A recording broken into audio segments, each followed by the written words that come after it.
I think we might be going live. Going live. We are live. Soviet man. Oh, Soviet man. Very retro. Oh, I'm not in the right thing. Sorry. Okay, here we go. Hello, we're live. Okay, this is the Sunday stream, the penultimate Sunday stream before paper one on the 11th.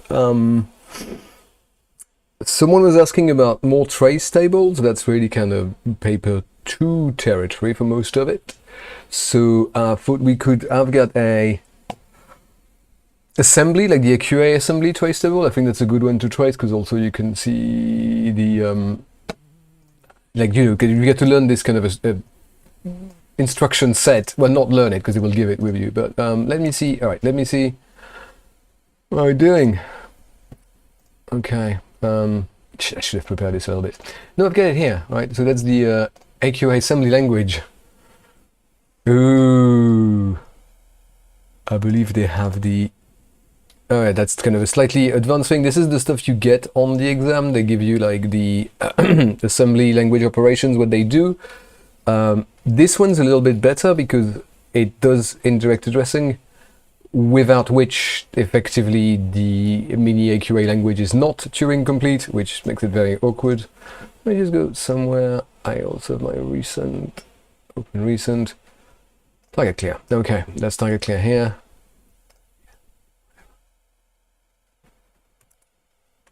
And let me load up, so I have an assembly trace. Ooh. Assembly trace in Google Docs. Look at this. What do I got here? Yeah, I might need 2 of them so I can see the algorithm and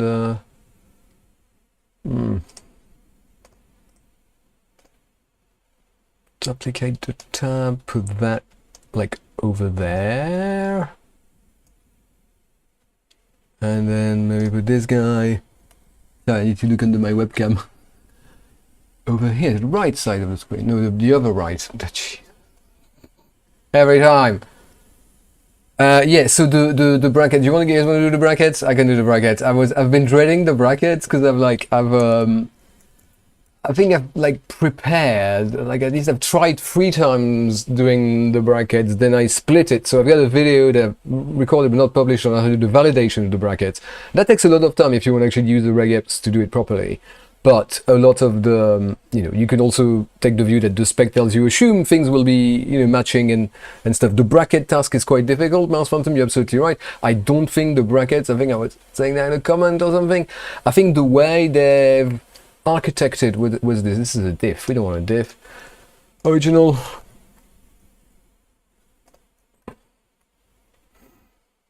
Is it even, yeah, there is a zigzag task for the, there's not even a zigzag task for the brackets, I don't think, is there?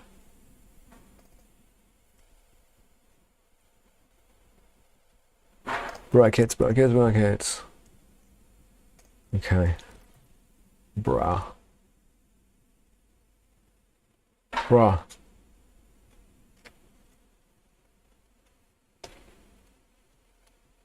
Okay, I stand corrected. So convert to RPN with bracket to replace convert to RPN. Use a shunting algorithm to correctly implement the precedence expression with include brackets. Okay, yes, it is number 16. No, it's feasible. It's just like it's not. I'll explain why I don't think it could be realistic for the exam, but it's a good. You know, sometimes wrangling the code is. I may just need to understand really what is a shunting algorithms. I totally know, right? I'm just refreshing my memory. I would be, if I'm honest, if I see something like that on the exam, as far as I know, there's no shunting. Oh. Oh, bugger me. I have never... Oh, it's by Dijkstra! Yay! Oh, there's some really good quotes about Dijkstra that like... object-oriented programming is such a bad idea that can only have been invented in California. And then someone else responded, I'm not going to comment on Edward Dijkstra, but you need to know that units of arrogance are measured in nano Dijkstra. So controversial figure, Dijkstra. Right, so in fixed, yeah. And then I wrote the stack holds up Q. And there's something based on several with volume, yes. Does not reject to invalid expression, yes. Why are they putting, so they're putting the output on the right, which is already puzzling me as the operator stack. So you chuck A, B, you kind of, what's happening? A, so yeah, the operands you put in the output, the operators in the stack, and once you've got an operand, you multiply, okay. Are we not going to have an AB plus? Who am I to judge on this? Right, okay, there.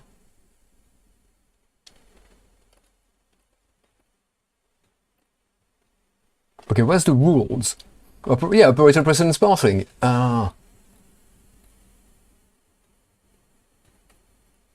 Okay. If a variable or number is found, it's copied directly to the output A. C, H, and... Oh, the output as in A, C, A, E, and H. If the symbol is an operator, it's put onto the operator stack. If the operator is precedent... Yeah, that's the thing. This is what I explained. Sorry, this is that I don't know it as the shunting algorithm, but I literally have a... I mean, come on. If I go to my channel... Oh, Jason Lewis is a very good, if you want some study music, Jason Lewis Mind Demand. Okay, I'm sure I'm not, like, I've got a video about this. I may need to watch it myself, right? But no, I don't want the... Shush.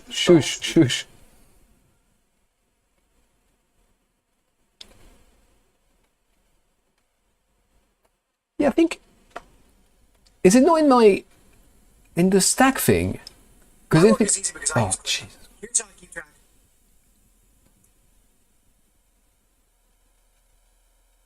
Yeah, I would have, Soviet man, I'd agree. I would have kind of changed convert to RPN, but like we can kind of make another one, copy the original, make another one, and then like just shut up. Right. Hey. Introduction and with brackets. Okay, right. So that's the shunting yard algorithm, right? You start, you read it. Where was the 6? So we read the infix. With brackets. I probably still have it in my, yeah. Right, so you read the infix expression, you put stuff onto the stack, you put brackets onto the stack, you put the plus, the 1 goes out there because it's an overrun, the 2 goes out there because it's an overrun, then because you've encountered some brackets, you then pop the operator until you see the bracket, and I mean, if I'm honest, yeah, all right, fine, let's do the brackets. That might take a while, but yeah, no, it's fun because like it's part of showing the struggle, I guess. And then, but I mean, this is one that because, right, the problem with this code and changing this code to make it accept brackets. So copy, paste. This is Z16, the dreaded one. I've had like, I mean, I tried, right? Like T3, it was T4, I think, where like, really, maybe I deleted them out of shame. Right, we're in Z16, that's ours, right? The problem what makes the supporting brackets quite difficult is the way we convert. So if you go to convert to RPN, this uses get number from user input. Now that's like, it's meant to read numbers, like read digits until the end so that you read a number, right? And you pass the position, it returns the position, and the way it's been architected, where is it?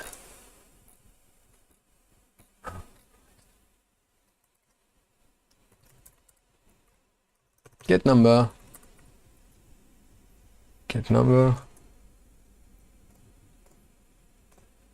Right.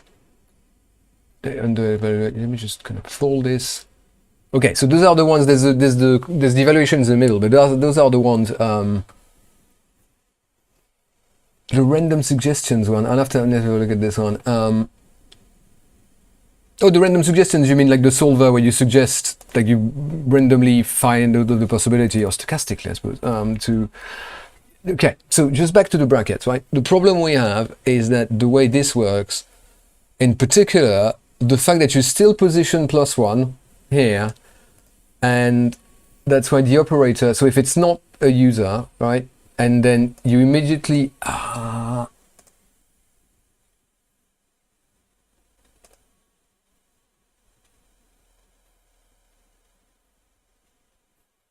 so your current operator, so you see, like, because you've incremented by 1, right, you end up having to do this. So that's the thing that makes it like really. Yeah, the helper suggestion task is, well, I think I did like a dedicated video about the full helper, which, I mean, it's not pretty, but it works.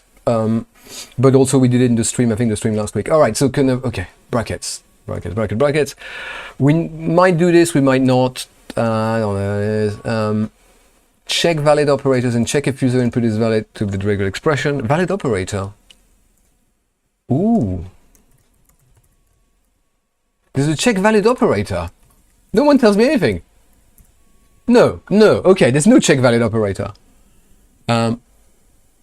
Yeah, so like the problem with the brackets as well is you're going to need a whole bunch of edge cases, right? So like you start with a bracket, you get like nested brackets, two brackets in a row.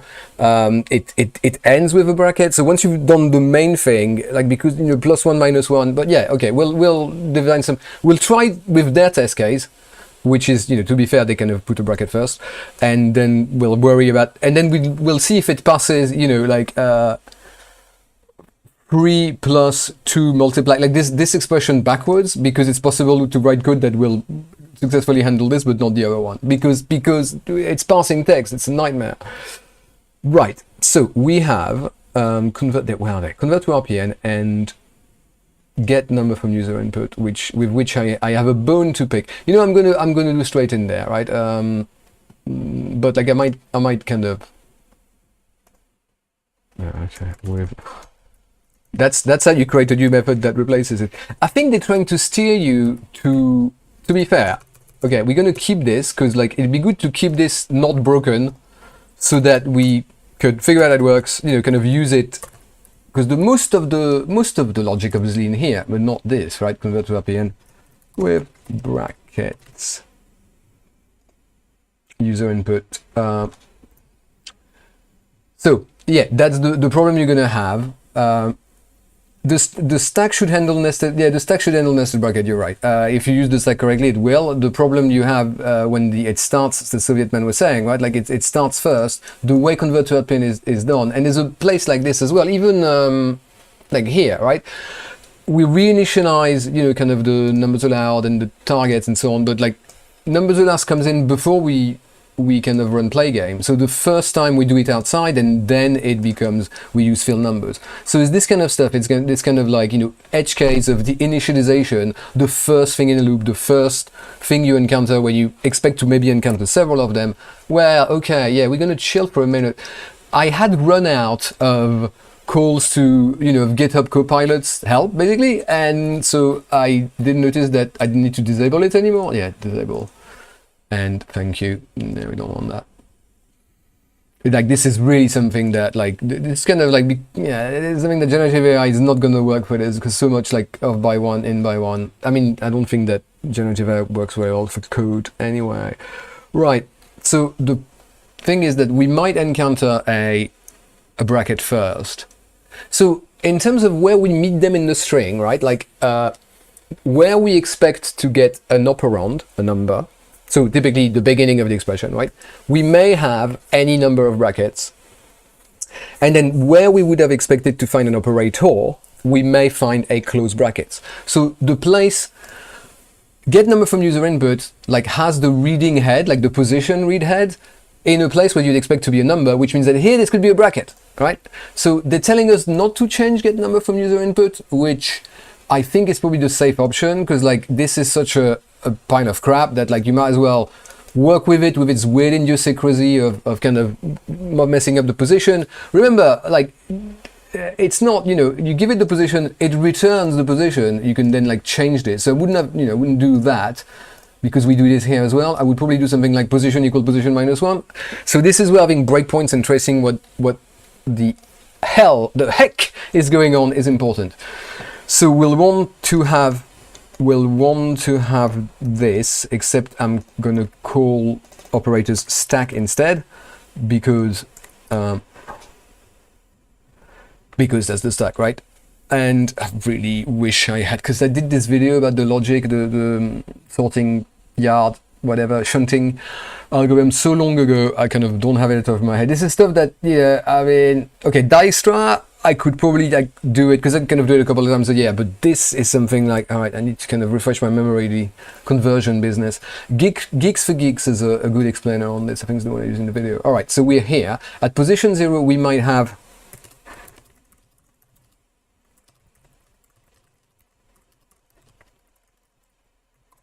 So while user input at position, thank you. No, wait, not helping. Whilst this is a bracket, an opening bracket, then we are gonna push it to the stack. Stack append user input position. And of course, obviously, we're going to be stuck forever if we don't change something, right? So we need to do position plus equal 1. Now that we've done this, we basically can kind of fall into the same thing of like get the number and so on. But because we've got all of the whiles, so this is already doing... Yeah, okay, we need the output as well. Right, so this does a bunch of stuff in here where it gets like the first operand and the first operator. That's why they're asking you to kind of maybe create a new one, because that way you can use this, but like not, because in fairness, all of those, my attempts at recording videos that I aborted after 45 minutes, like I was changing this directly, which may have been my first mistake. Now we get a much clearer view. So we don't even need to do all of the business they do here before they get into the loop, right? Because we can just do that. Now, the problem with this, right, is that if you start, the problem you're going to have here is that we only check that the position is, after the user, like, we've not reached the end of the string. We only check this every time we kind of like, complete the loop. So if you've got stuff that can change the value of position in the middle, you might find yourself out of bounds. In particular, position get number for user input position, right, that will change the value of position. So if you reset it here, you're gonna have some issues, but that part is fine. I can kind of copy hit all cells. So I get the operand, and I know it's an operand, I know it's not bracket, right? Operand and position become equal to the return value of it. I had it from my get number, get from user input at user input, on user input at position.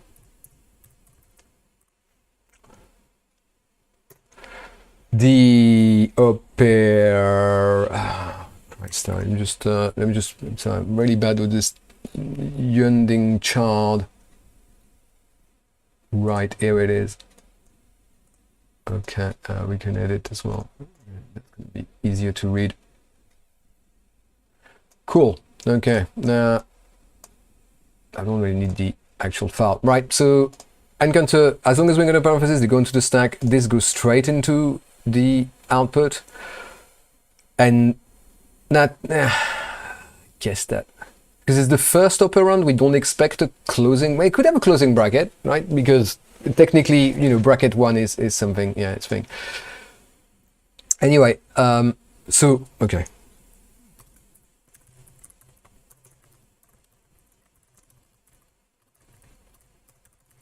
Which is what they do here, right? Like, so user append RPN, and the first thing is you append into a string, right? Let's not mess that up because they kind of still expecting to be, like this. So we have called it, have we called it out? No, yeah, user input in RPM. Thank you. We append, cast to a string, the operand.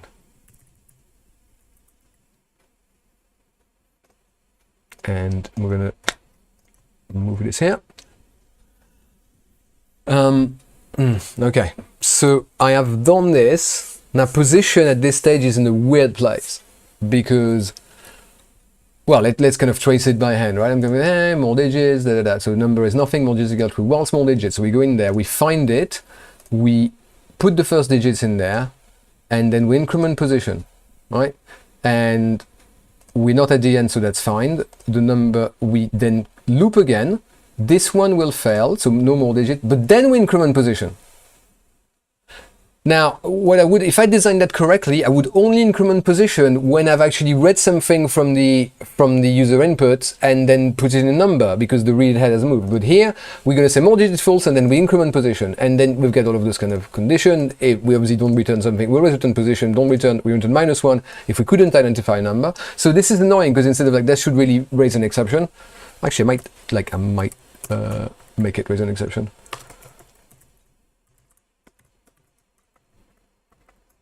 Just a calm, not panicky exception, because that way if I get some trouble issue here, like I won't, it will break neatly and potentially you stop on the debugger. So in our example, right, we had one, was it one, or like we start with a bracket like 1 plus 2, so we've read one, we've put it here, or position here. I could really start tracing, well, it's not really, this is the general conversion of the algorithm, but if you were to trace it with get number from user input in mind, we were 0, we put it in there, 1, we read it, and then now we are 2 or 3. 1, we read it, we incremented, we found the plus, we found more digital false, but then we kind of we have the plus in there. So I reckon I'm gonna cancel that by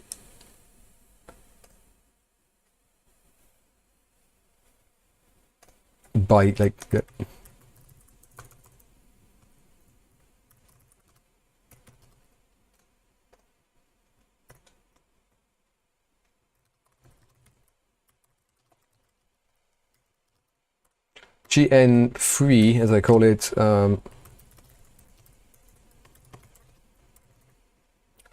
right, take the position back, the operand goes straight to the other input, and now we will either encounter an operator or a close bracket.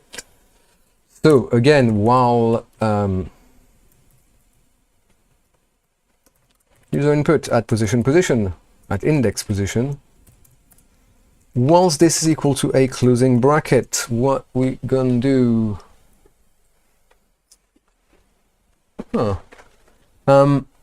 So same, right, so this is when we need to kind of do the pop and do the whole annoying, I forgot about the details of the conversion.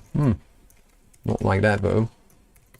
So whilst we're reading a closing bracket on here, what are you doing again? Close bracket, plus. Okay, I'm going to worry about this later.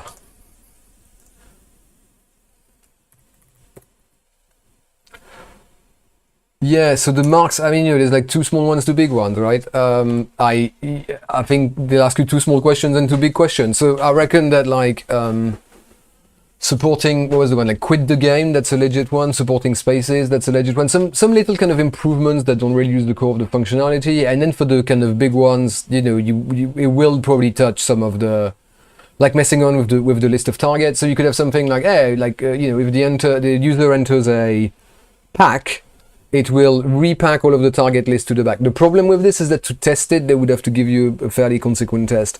Frankly, I think that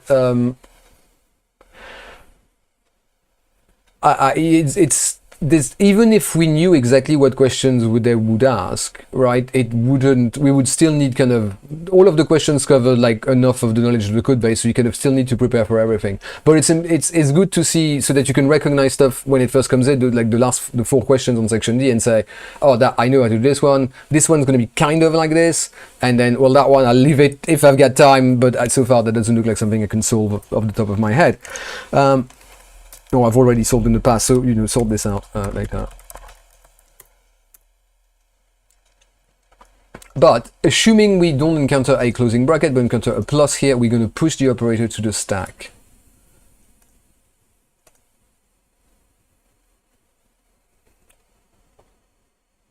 But there was something though, that if you encounter an operator, you pop it back. Yeah, right. So here, because we've got the operator, we encountered the multiply, the star, then we had the plus on the stack, and it's lower precedence, so we can actually move it onto the postfix expression.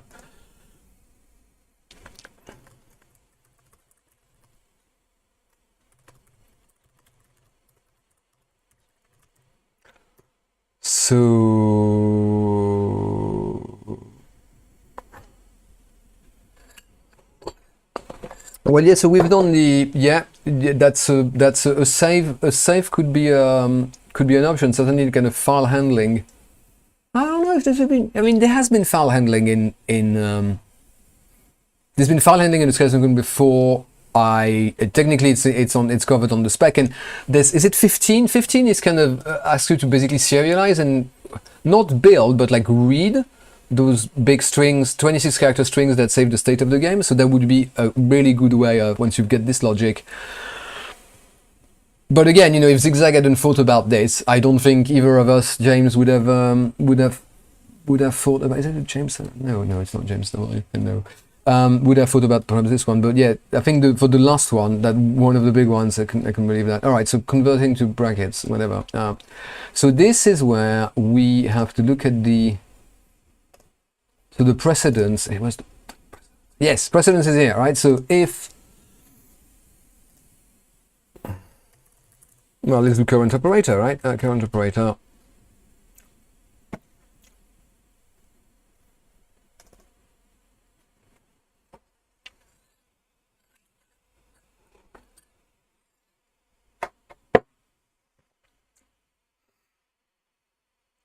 So once we have something in the stack and what we're reading, so the current operator as a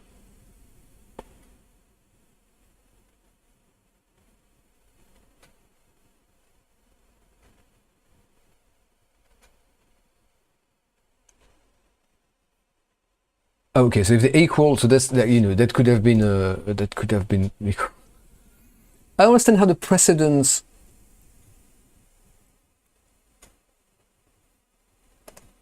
What's my example here?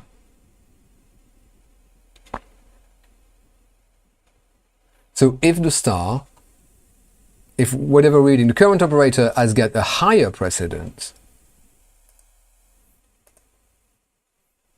I don't.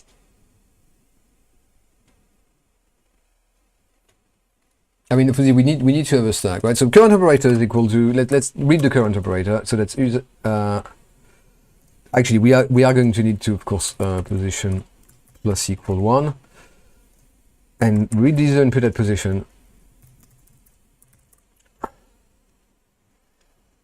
Yeah, file handling, and it would be a 14 easy. Yeah, probably not even the 12. Definitely, so I would say it might even be a 16 marker, and is good enough to think maybe it's not going to be that. But we can do a file. We can revert 15. Let's call it task 51, where we actually do the serialization, the number thing backwards. Okay, we have our current operator, and then whilst there's stuff in the stack. So if there's something in the stack, but this is all a repeated if, because we might. What? No. Oh, we keep on popping them. Yes, because technically you could have nested. All right, that's true. But like in fairness, there's only kind of 2 levels. Where I guess the equal we do it as well when we get the equal, because they need to be done in the order we've encountered them. So I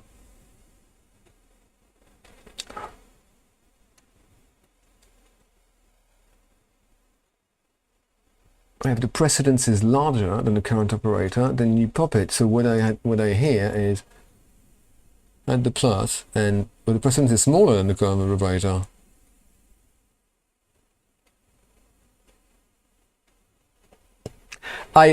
James, that's only true if that's what you're saying, because like the most of the skeleton code previously had hoop and this one doesn't. They will make this as hard as possible.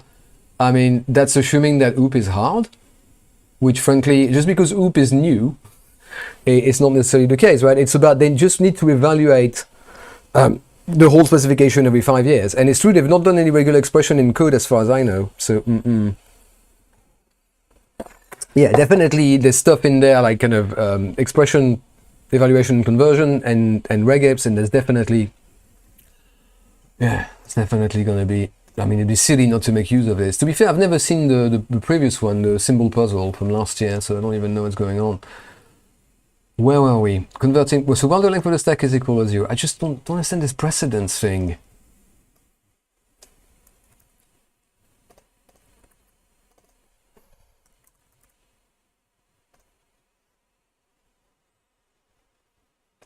So last item was a stack as a larger. Yeah, no, that's right. As long as it's the larger one. Sorry, as long as we get something on the stack that has got a larger. No. Because we popped it out of the stack. Isn't it like smaller? Just like you can choose. I might just run the original real quick with or in debug mode with this, because I'm struggling to. So I want something that's going to make it actually going to make like put stuff in the stack. So I need, yeah, what do you mean?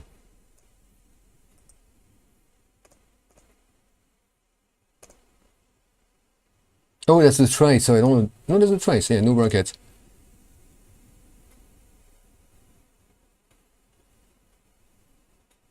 Right. So as long as what we've got here, it was going to get on the stack is larger, then we'll. Maybe I've done this my trace that's wrong, right? What's on the top of the stack is larger, we put it over there because it needs to be evaluated before. I think that makes sense. I think that my trace might have been wrong. I don't know. I'm doubting myself now. This is not a pleasant feeling. Okay, I don't need to debug original. I'm fine after all. Fine. All right. It's not, yeah. So once we get something in the stack and the thing at the top of the stack is a higher precedence than operator, yeah, we're going to move it to, we're going to pop it. So we can do this in one. Because operate, like the pop method of a list will also return what you've just popped. That's the point of it, right? So you can do it like that. And I even going to write it like this. Like this. Or like, yeah. Hello, what's wrong? Yeah, because it's stack.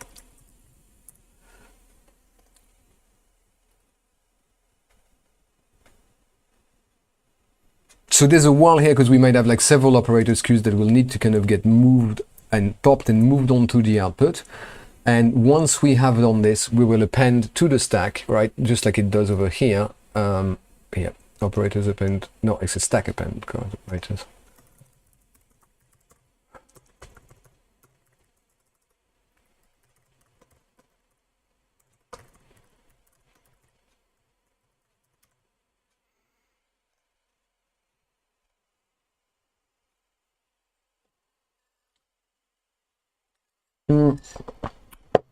Yeah, real big, I don't know. I think they had a 16 marker last year.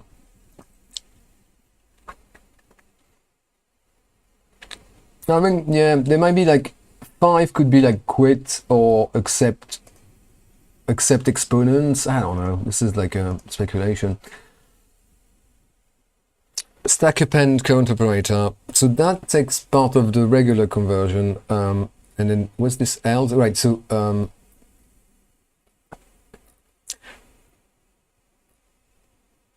there's the else of the...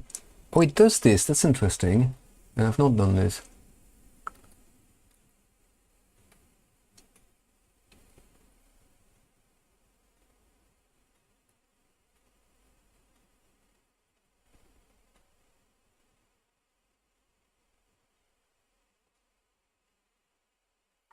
Yes, okay, so that needs to take care of this because this might push up.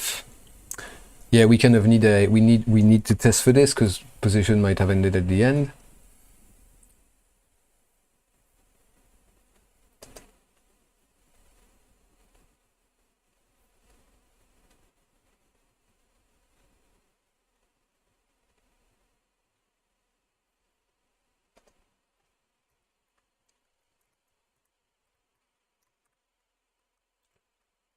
Ah.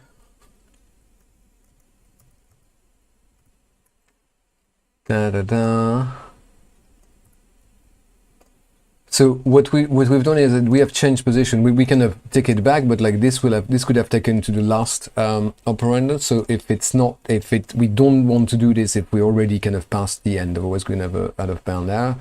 And then, so once we've finished read all of this, so once we find it, so if we're in the else branch of this,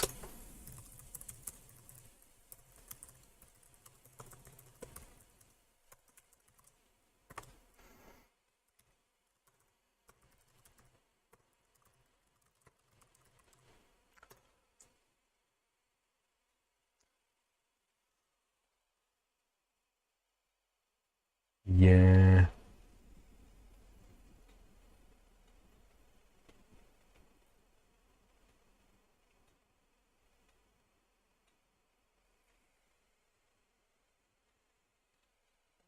I think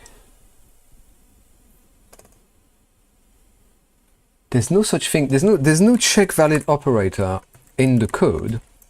So I wonder if they expect one of two matches. Yeah, the second one is this one, right? So it's not very helpful.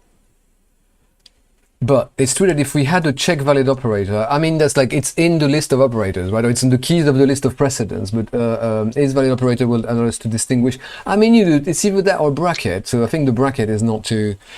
the problem I have, so normally I wouldn't have like whilst, while the length of the stack is, which you can skip because like that's true false, you could just do while length stack. That should be here, right? While length of stack is thing. We are going to just, I don't know if we're liable to find a bracket, but I'm just gonna say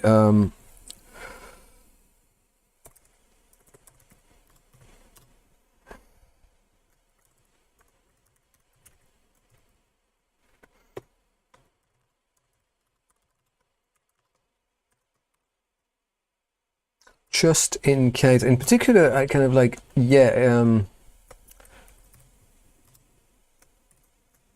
I think that should take care of it, because if everything is matched, when I do the sort this out later, which I should really kind of like put it here, don't need the pass anymore, and that's called position. I don't know where it's put in.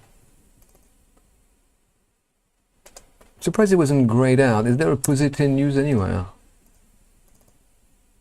No, that should throw an error, because it's a read operation, not an assignment. It's a plus equal, so that should tell me you're trying to kind of read from a variable that's not been defined.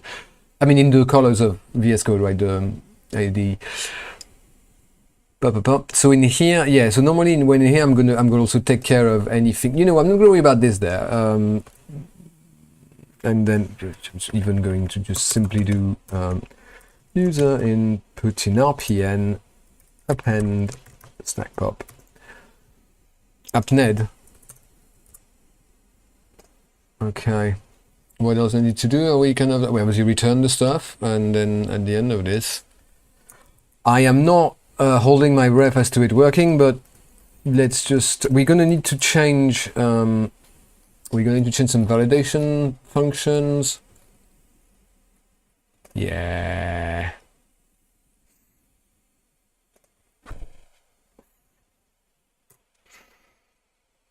I believe there is a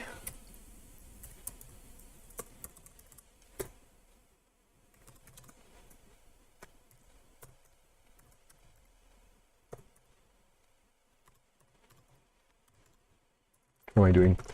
Okay, it's a 1 plus 2 multiply 3 divide 4 minus 3.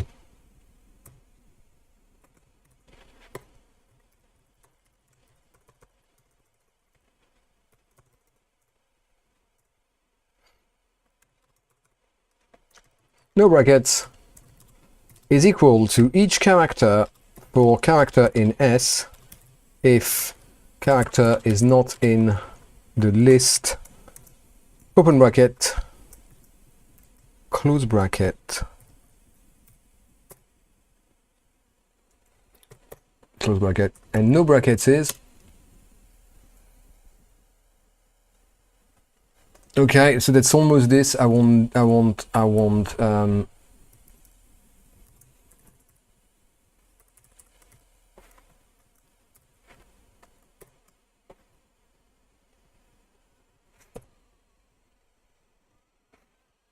ooh. But that's interesting. S replace, yeah, that was looking at. I was looking. Thank you. That's probably a better one. Thank you. At least it's yeah, I was trying to dot join that, but like when I dot join it, it seems that the bracket is confusing it because I get too many brackets. Oh no, sorry. I need this. That's why. But you're absolutely right. Is S still? Yeah, S still has a bracket. If I do no brackets, well, if I do like S dot replace.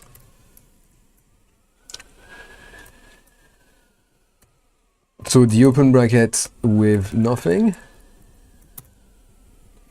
And then so we need to do that. Dot replace the close bracket. That's probably the close bracket again with nothing. But the point is the cleaner, the simplest way to just like fix the user validation is to, instead of user input, you're going to call it no brackets and make a no brackets version of the string. So I've got like, that's the video, it's half an hour, I'm kind of like wrangling regular expressions so they can actually, they're not going to check complete parity, but they're going to check things like you've not encountered actually, kind of like they made a little parser to make sure you don't encounter like a close bracket before you get an open one and stuff like that. So no bracket becomes equal to user input.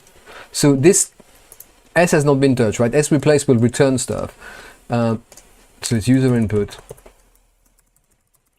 dot replace, and we're replacing the open bracket by nothing, and we also dot replace on this the close bracket by the empty string. And so that should kind of, I guess, work, I hope. Let's run up the flagpole and see if it salutes. Don't need a debugger one. Fine, random game. I wish I had put the training game now. Well, let's put something at random, right? 10. No, because I need to see if it evaluates, don't I?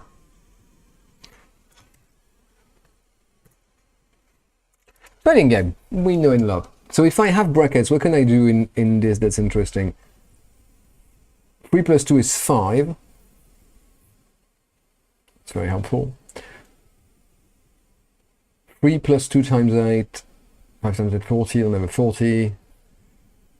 No, 42. No.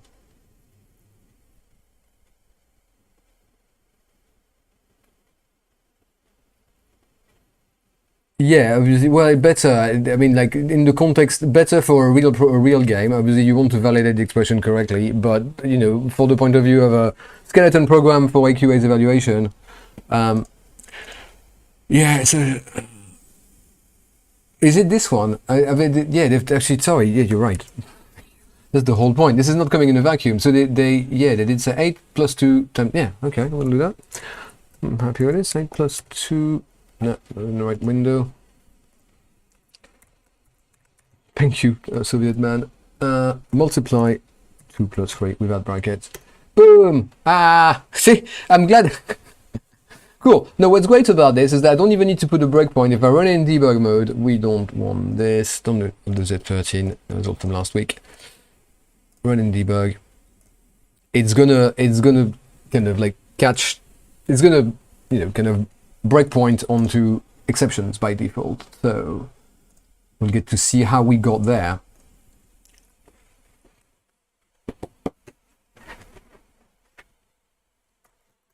And so they're at 8.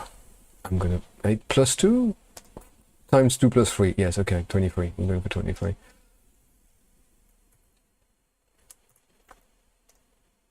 Eight plus 2 bracket times 2 plus 3. The table in question 3 and 6. So I as I've said, I have not seen the actual electronic answer document. So I can't. I know what I know about the electronic answer document is what's on Wikibooks, which is like section D has got a 5, a 6, what we're talking about earlier, a 5, a 6, and 12, and a 14. Right. So we had this. Not super helpful.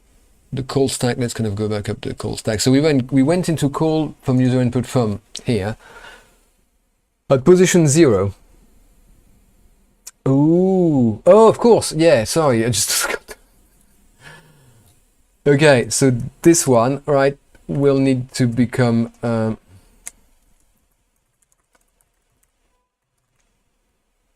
if I don't do this, that's not gonna work, of course. Well, I mean, there could be the Dijkstra. Like someone posited that there was going to be a Dijkstra trace, and so and so I did the Dijkstra trace last week, I think.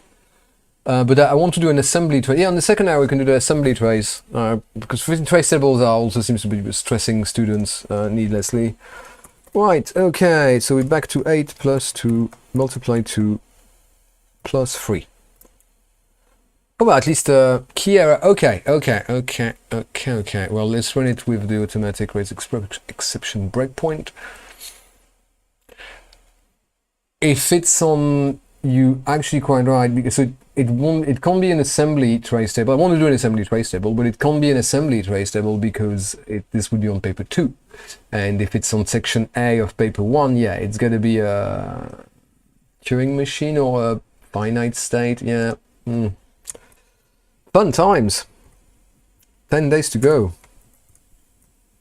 8 plus 2, and then that gets multiplied by 2, and then we had 3 at the end. Okay.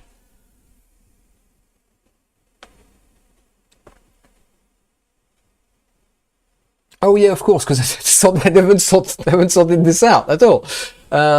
What I can do though is actually check I've not broken anything, right, by giving it a non, because that my new thing should cope with.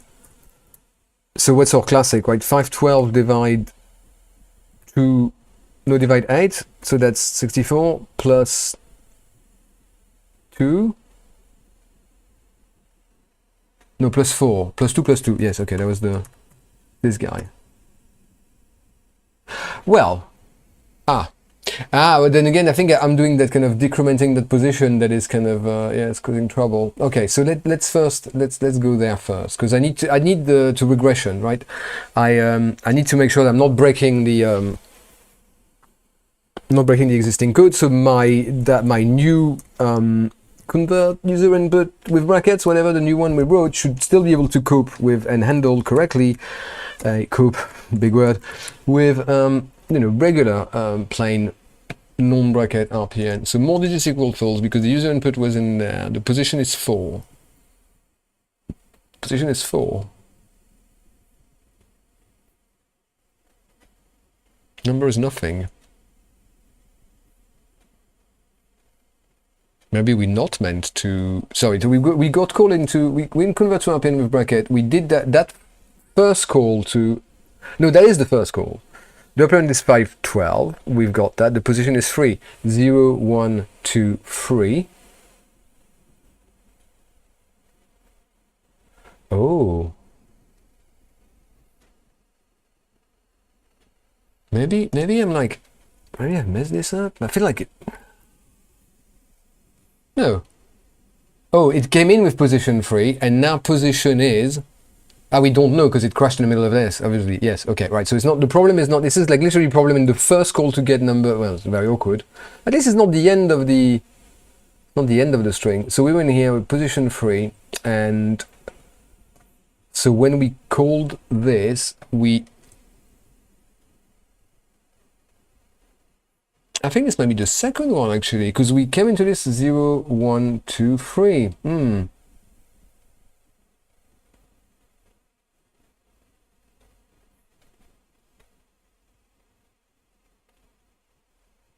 We already put the user input in RPN onto the operands. We already have the divide in the stack. But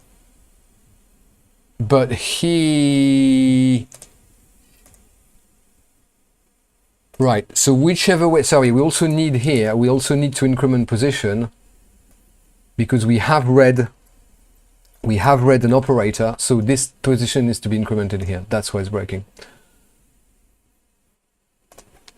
Remember, debugging is the beautiful process of removing bugs from the code, whereas the process of adding bugs to the code is called programming. Right, let's do my classic 512 divide 8 plus 2 plus 2. And at least this is not a... Wow, okay.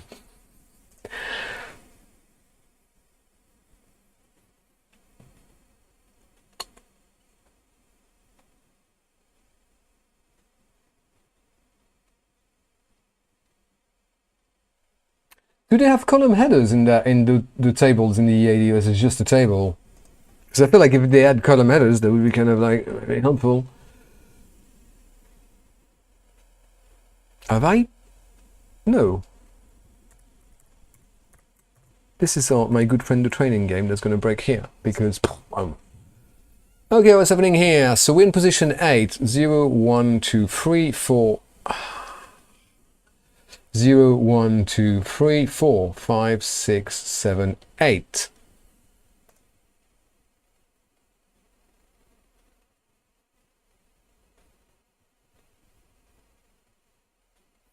Zero, 1, 2, 3, 4, 5, 6, 7, 8. No, wait.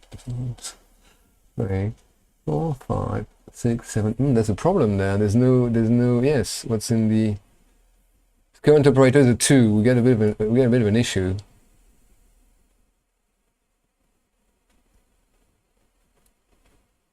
Operand is 2, which is the first 2 we've added, right? Like we've got user input in RPN. We've got the 2. Oh no, we've done this.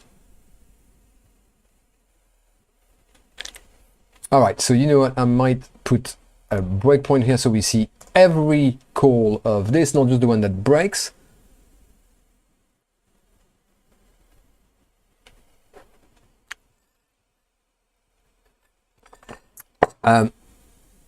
Ankit, I'm like not I'm not even handling the brackets at this stage. I just want to make sure that my stuff is still going to work with like non-bracketed expressions to start with, right?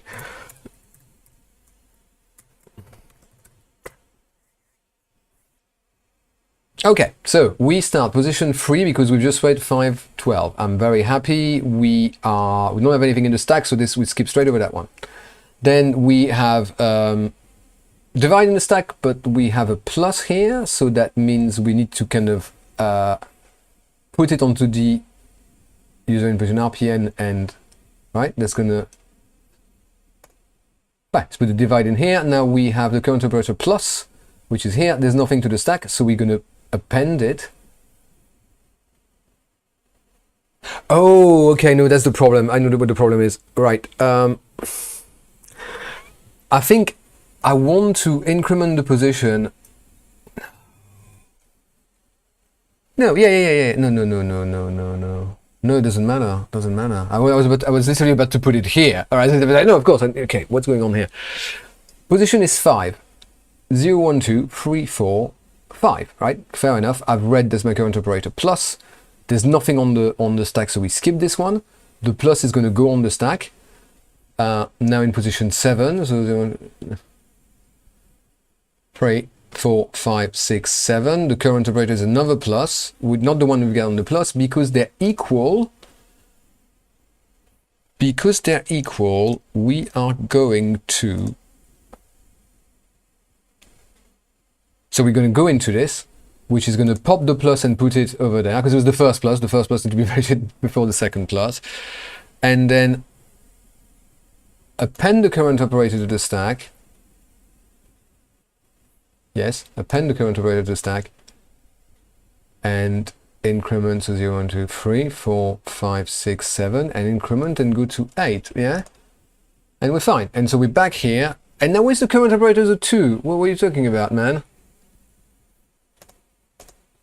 Ah, okay. No, not okay. Operand is 2. I need another. Because I'm. Okay, I'm not incrementing.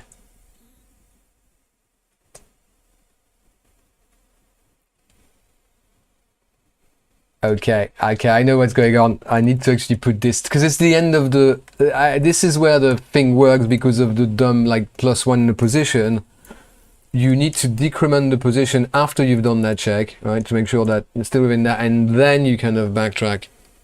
I'm like 90% sure. 85, 80, 70. I mean a strong 60. Well, no, I didn't mean to do that.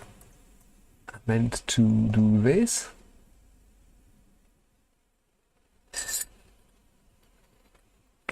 And kid, there's no way of not doing that solution in a weird way because we're starting from code that's not been designed. I would like redesign the whole thing if I had to properly. But then we always say that, don't we? Okay, 5, 12, divide 8, +2, +2. I could do +3 just to see what's going on, or plus, not have 2 pluses, but okay. First time, first operator, we push it onto the stack. Then the next time we pop it, we pop the divide and like we'll push the plus onto the stack.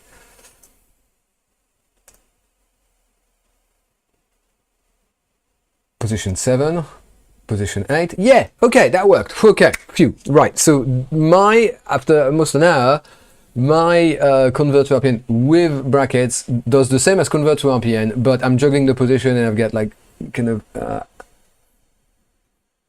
no file handling. File handling, I don't know. I mean, we can do, yeah, I can do file handling the second hour because I'd rather do this than that's more codey, obviously, than what do you call it? The assembly trace. What's going on with my Windows? Right. So now that I've got this, we'll sort this out later is important. What we do with when you encounter a closing bracket, it means we are going to pop the whole stack of operators until we encounter a right. So.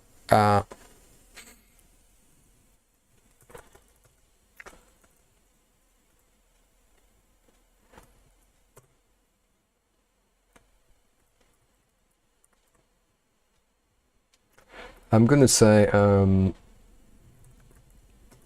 stacked up. So we're gonna pop it. I'm gonna pop from the stack, but I'm not gonna put everything onto the thing, and then.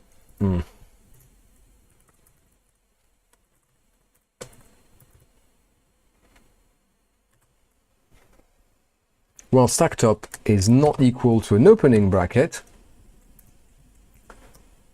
We are going to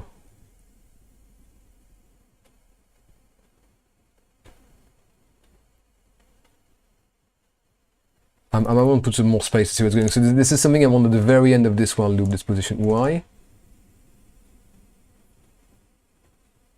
Yeah, that's because I don't have here. You need like something pass. So whilst the stacked up is not equal to an opening bracket, I'm gonna append it to the output, to the user, no input in RPN, and append this as a string. It's already a string, right? I append stacked up.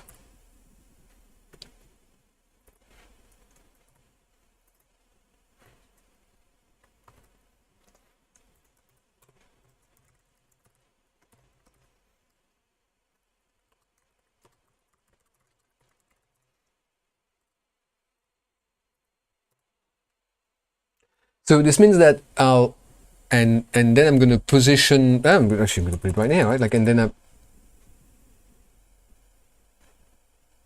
no, it needs to be inside this.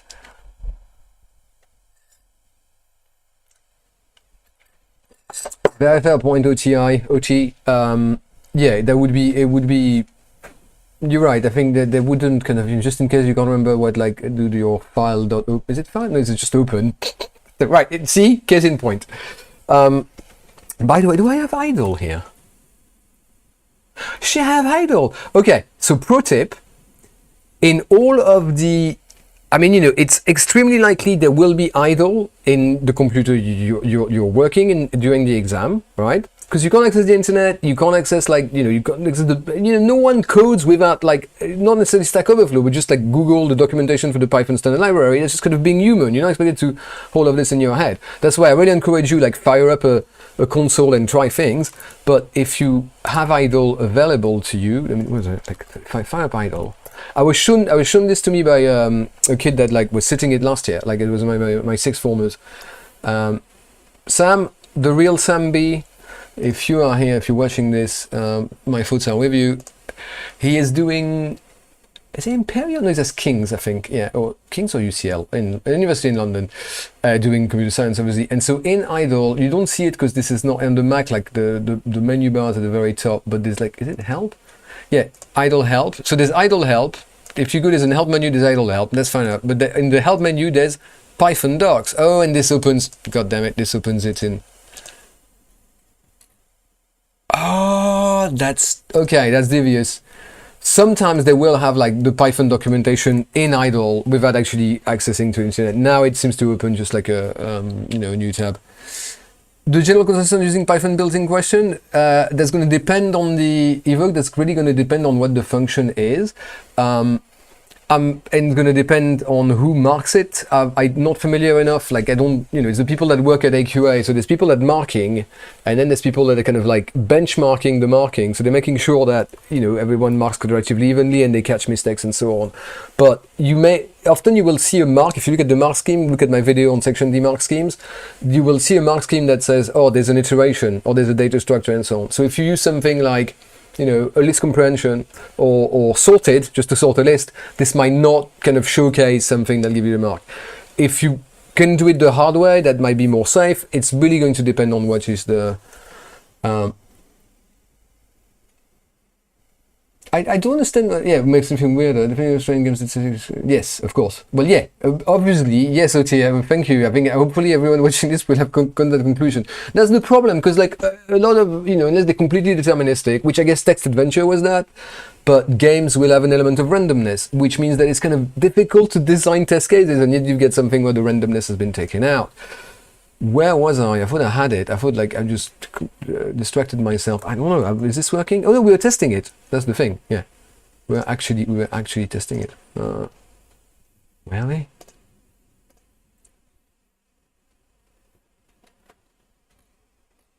So I was handling the right when we encounter a clue. Where's all my stuff? Anyway, yeah. Okay, that's unreasonable. So it's going to keep on popping them and basically only append the ones with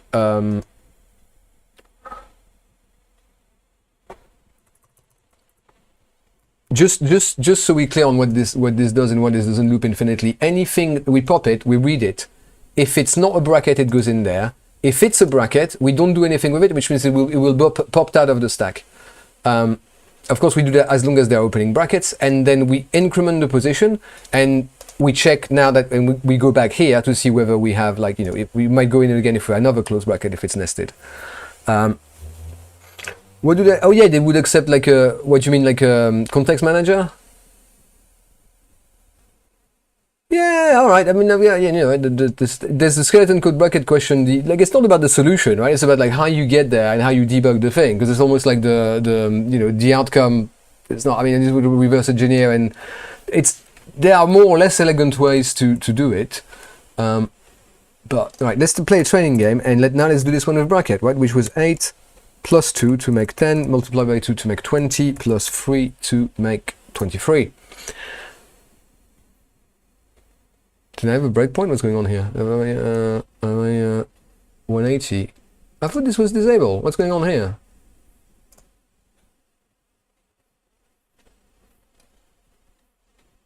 Okay, continue. Ah.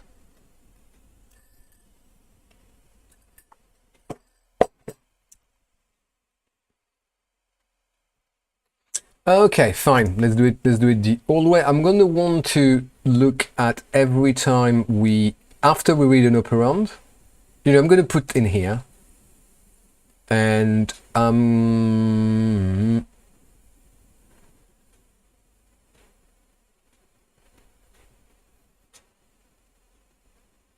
that's not a bad one to have here, and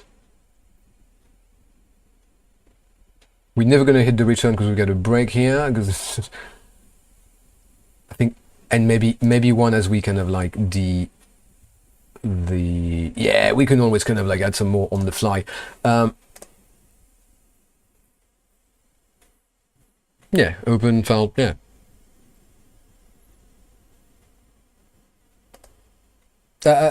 OT question mark, I don't understand whether what you're showing us is the best or the other method, like it's only after you enter the close bracket you need to pop the open one off. Yes, so what we're doing is that once we encounter a close bracket, we pop the thing that's on the stack, and anything that isn't an opening bracket will put into the expression, and once it's an opening bracket, it just gets popped off. After I'm done with the while, so like the problem is that Soviet man, there's like 60 seconds. I should have changed this in the settings, but I think that we get like a 30-second or 60-second delay.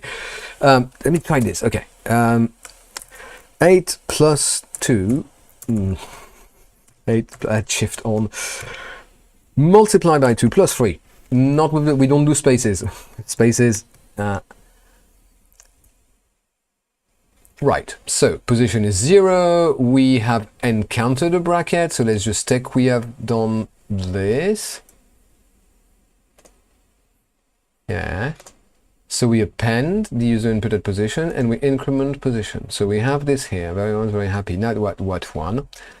And we go back into this loop, we find that it's not the case, so we skip, we end up in, so we've done this, we are now in position 3 because we've put the operand, we've read the number, operand 8, position 3, and we check again, because that's moved the position ahead, or head that way, we check again, we're not,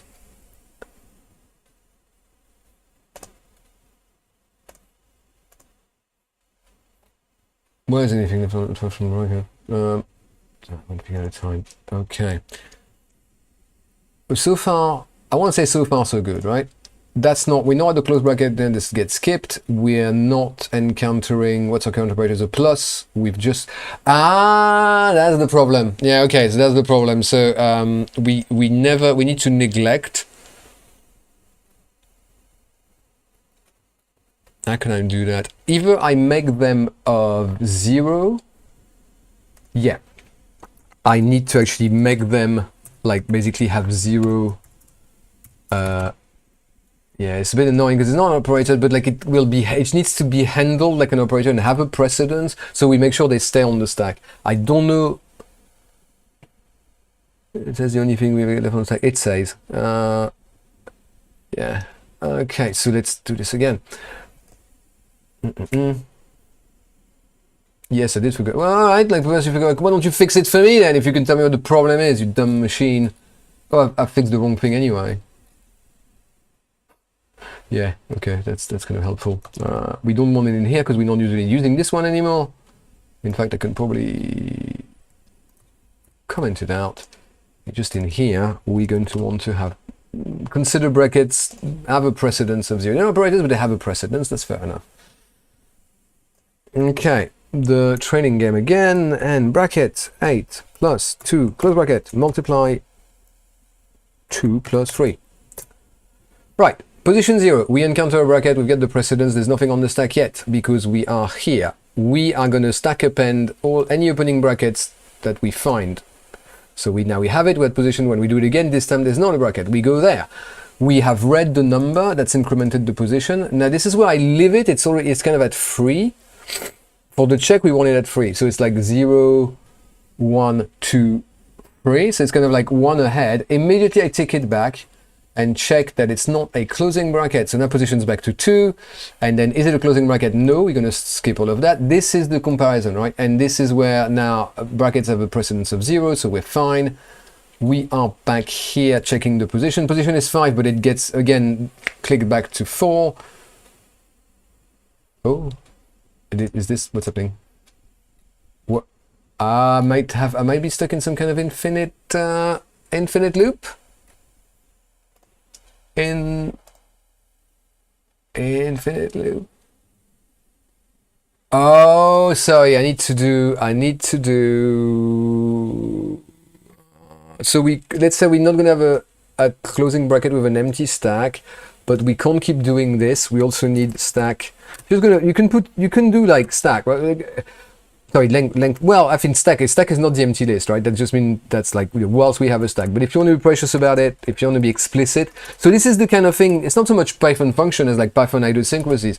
As a Python dev, emeritus technically, no, it's still dev in Python, right? Like I would just say you want to check a list is empty. You just like if something, because something is empty is falsy, something that's full is truey. But really, the AQA person marking you might not know that, so they might want an explicit this. Okay, and then run and debug again.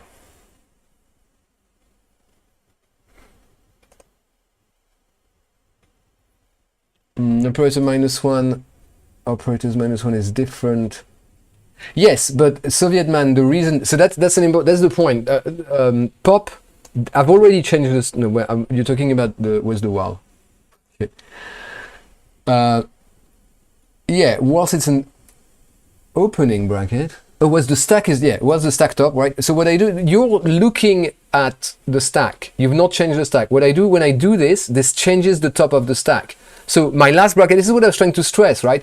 We always pop, so we always remove from the stack. If it's not a bracket, we put it in the thing. If it's a bracket, we don't do anything with it, which means we've already popped it, right? So what you're doing is actually you're doing the pop after, or like maybe you're putting in here, but it does mean that if your test is on the top of the stack, or like stack -1, this, if you don't do a pop at the end, you're right, you're going to be stuck with, you're going to be left, not stuck, with an opening bracket at the bottom or in the top, because it's the last thing in your stack.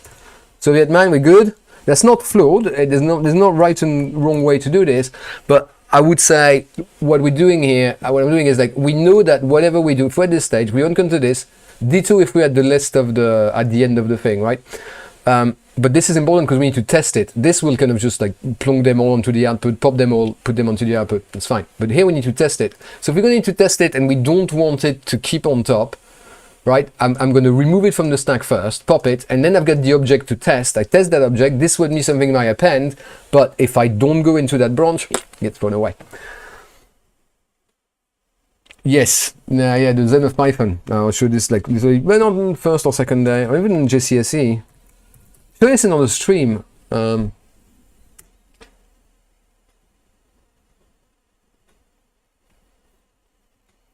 Right, okay, so we did the start, there's nothing, we got the opening bracket, we're gonna put it onto the stack, very happy with this. We put the number onto the output. Now that we've got precedence, it works, the plus goes onto the stack, and then we're gonna encounter, we get the 2, this is where we're gonna do the position 5, that's gonna get ticked back to 4, so there's like 0, 1, 2, 3, 4, and then we're gonna encounter the close bracket. So we're gonna go into this, and let me show you what I'm talking about then, Soviet man. Yeah, Soviet man understands. That's good. Very good.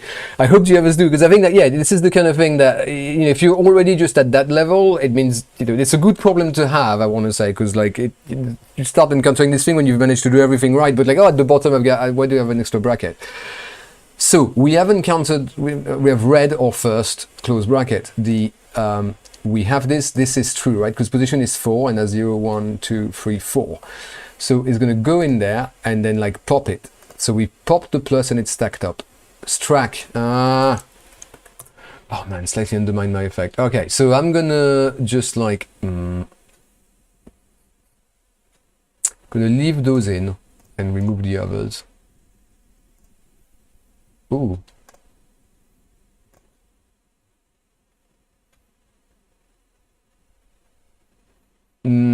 I don't need the breakpoint here because I know like there was a precedence thing with the bracket needing a precedence as it happens. Okay, I think we're going to be able to put this one to bed. 8 plus 2 multiply 2 plus 3. So we at position 2 we're going to kind of check this. It's really this one we want to kind of now we're in the loop, right? We had position 4. Our current operator was plus because that's the last plus. But we have, which we got in from the previous one anyway, right? Kind of, right, this is where, by the way, incidentally, this is where you're gonna want to have, I'll show you in a second, if we reverse the operation, that's not gonna work, right? Because now we get the problem, like, if it ends with a bracket, this is not gonna handle it correctly, because it's gonna chuck position +1 until we completely, that's gonna be an out of bound error. But we can, I don't know, kind of like, yeah.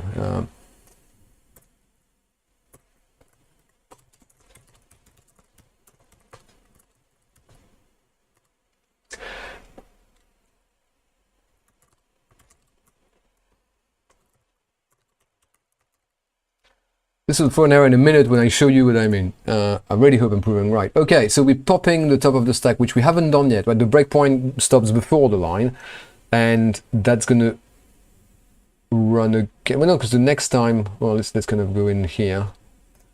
Put one over there so we can know what's going on, and then... Am I in the infinite loop again? I'm in the infinite loop again.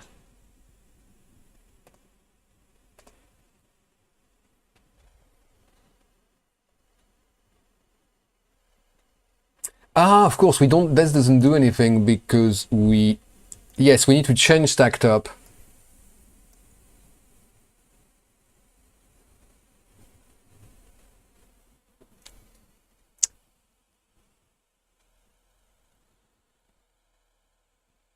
No, we don't need to change stacked up. Sorry, this is like we're popping all of the ones in the... Yeah, so if we do here, we want to kind of do it another time in here as well, right?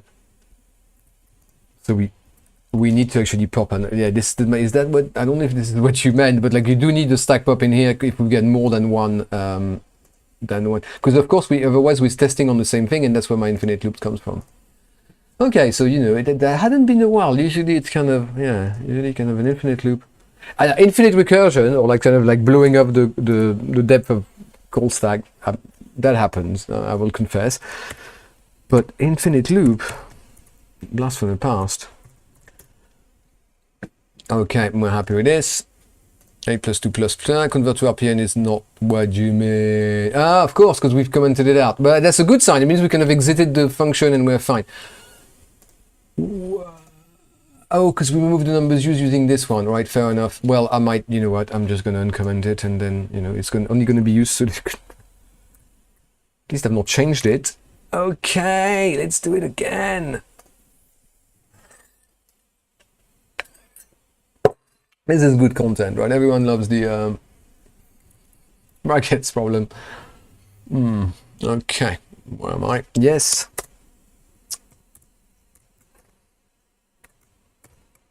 Time 2 plus 3.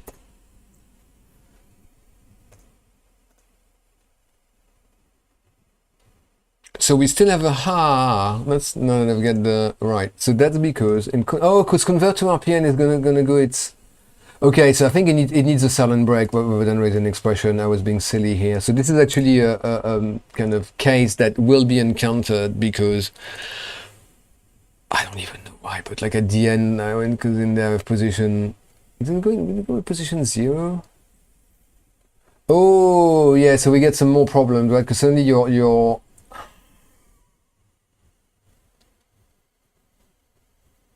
no, so I shouldn't have. No, I shouldn't have done that. I'm just actually, because the expression will have this will use the user input expression. We want obviously with brackets. That will run twice. Excellent. Okay. Yeah, I'm confident I'm gonna run it without debug. Let's go.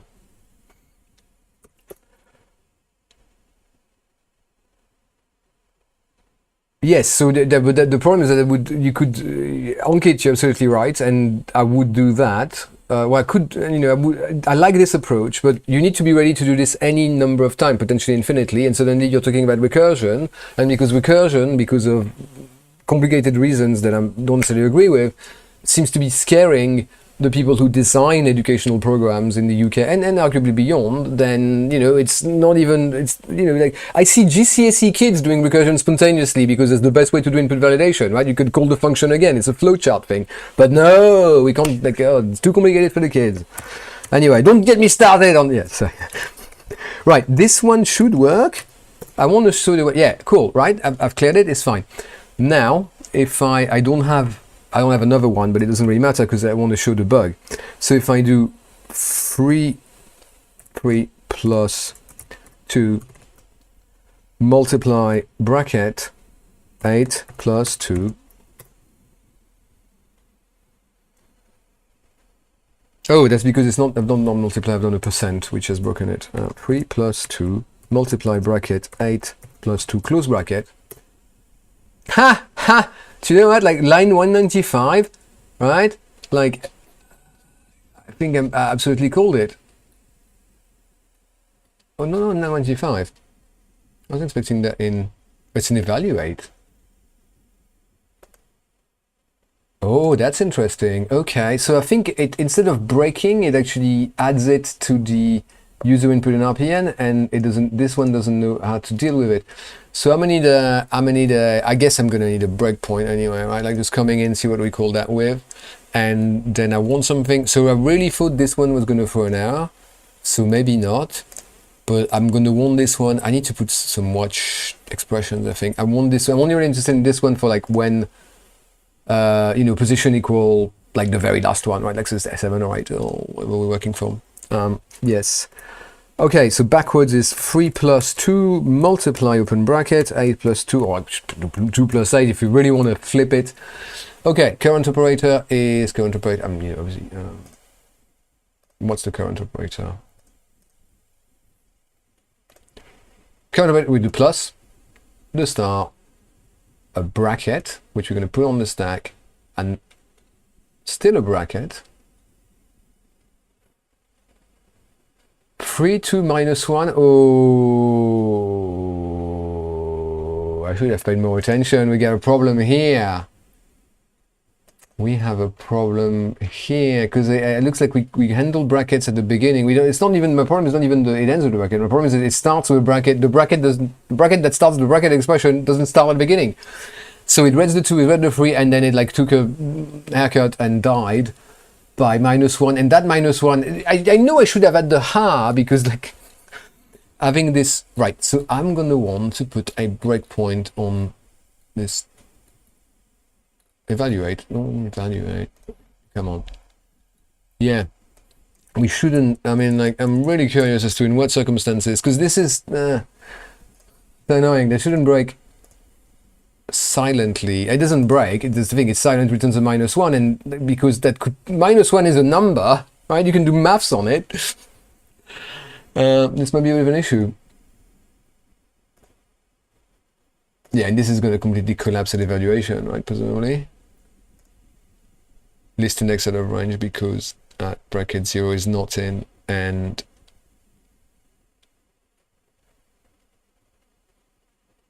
oh, a minute, what? I came into this with a user input in RPN that's blank. I wasn't paying attention to the trace, but yeah, all right. So I've added this breakpoint to my, because it's the point where I yield the -1 from get number from user input. And that's clearly a problem. Wow. Oh, I've been a bit drastic with my. A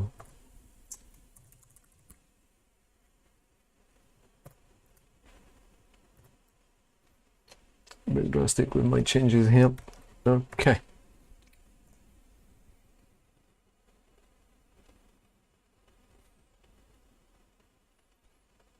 Well, I mean, I think I can. Illustrate this with my favorite recursion meme. And I get a lot of recursion meme.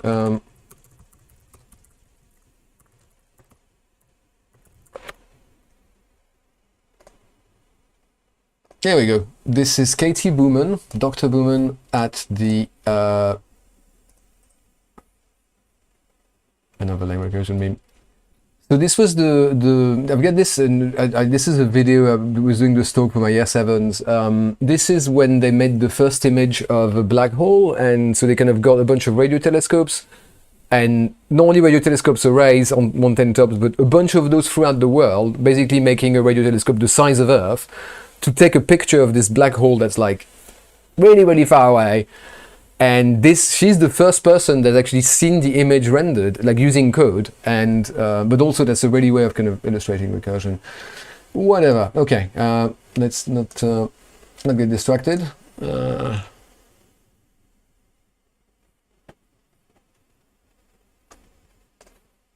Was I? Yes. Okay. So the training game, please, and I'm doing the expression backwards. It's 3 plus 2 multiply, and then 8, or in the 2 plus 8.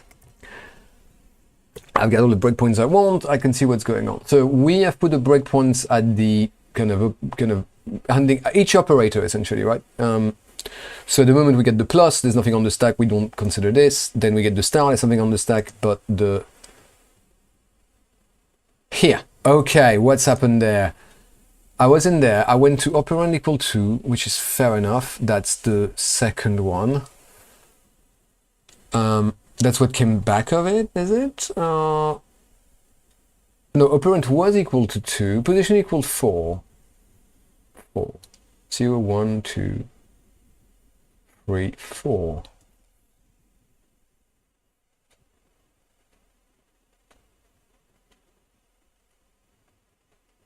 Oh, duh. Jeez. I'm such an idiot. So that's the point, like, because they do. it's so much more elegant to, why I don't think you can actually,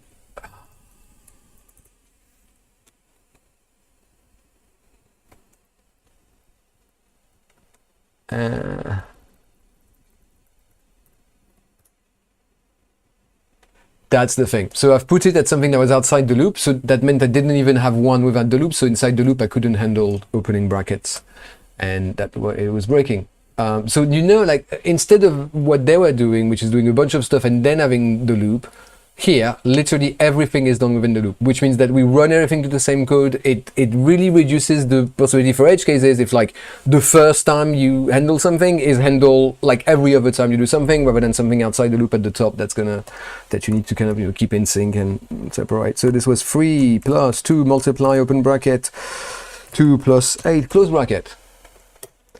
Boom. Okay, position 1, operator is 3. We put it straight to the other input RPM. We put the plus onto the stack, and then we read the star. Yeah, sorry, because with the plus, that's the other plus. That's the plus 3. So the plus stays on the stack. Then we get this. We put the opening bracket there in position 6, which is 2, 3, 4, 5, 6. That's the plus. So this is going to go onto the stack as well. And then we evaluate with... Shit. Yeah, I got a problem here, don't I? Yeah, a problem.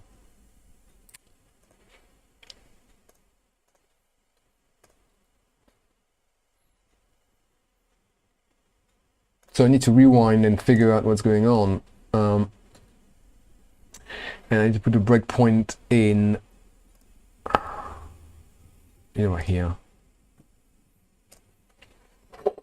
This is why you want to do the brackets, because like you get the bulk of it real quick, and then you spend like an hour debugging it because it's a nightmare.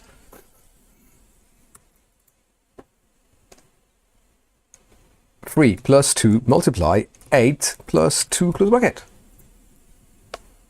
Right. We position 2, user input is this position 2, that's the plus. We tick it back to read it, or we tick it back to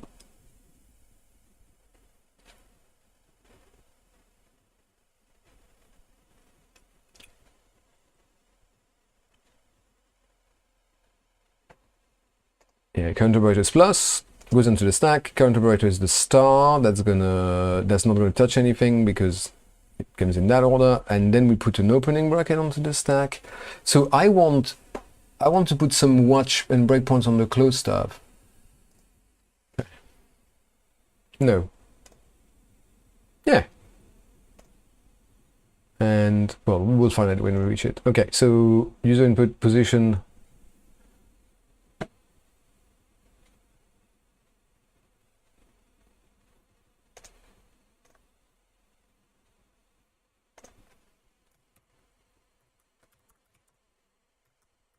So your watch are also watch expression. So if you don't have put that in an explicit variable, you can see where you are. So at the moment I'm like, yeah, I'm get the plus.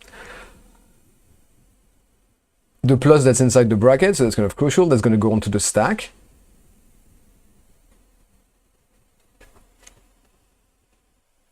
We're fine. That goes on the stack because the precedence is 0 for the brackets. We're fine here. And then now we are at position 9, which is out of range. Which is fine because when we're here, we're going to click it back to 1. Oh, no, we don't.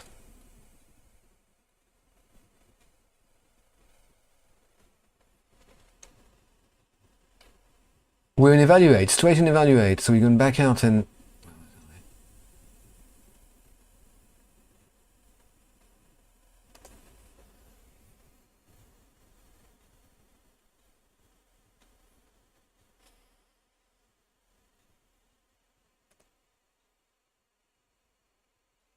So do I need the position minus? I feel like I need to put it back. Yeah, maybe I need to.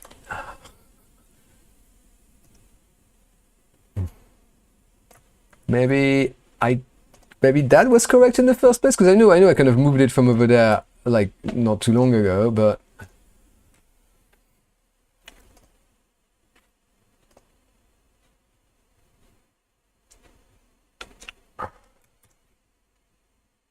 Okay, 3 plus 2 multiply 2 plus 8. Yeah, okay. See, that's not gonna... Not gonna particularly work if I, yeah. I just meant to type Y in here, don't I? Okay, start the game, 3 plus 2 multiply bracket 2 plus 8. I guess. No, 3 plus 2 multiply bracket 2 plus 8. Close bracket. Okay, position 1, we get a plus. Fine. Fine. Operand is 3, I'm happy with that. Position 3, operand is 2. This goes on to the user input RPN. Star, we put the bracket in, and then we check we're not at the close bracket, which isn't, is the plus.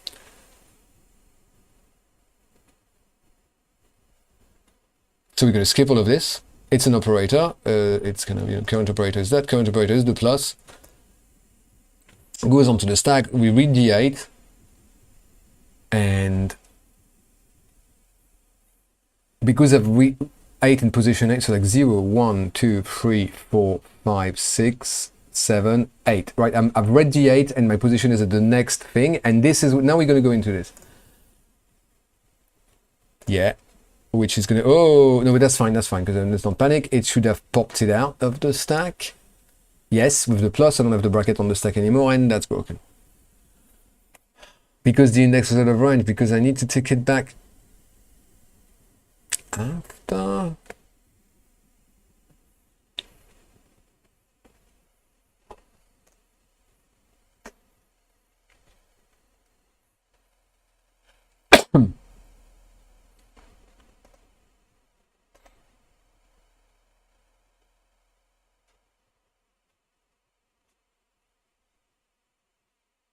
Oh, so this doesn't throw an error.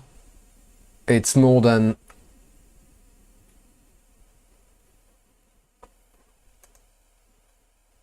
This doesn't throw an error because like even going back into this well has already put us out of... Yeah, so it's like we also need to do... also need to put this condition in here.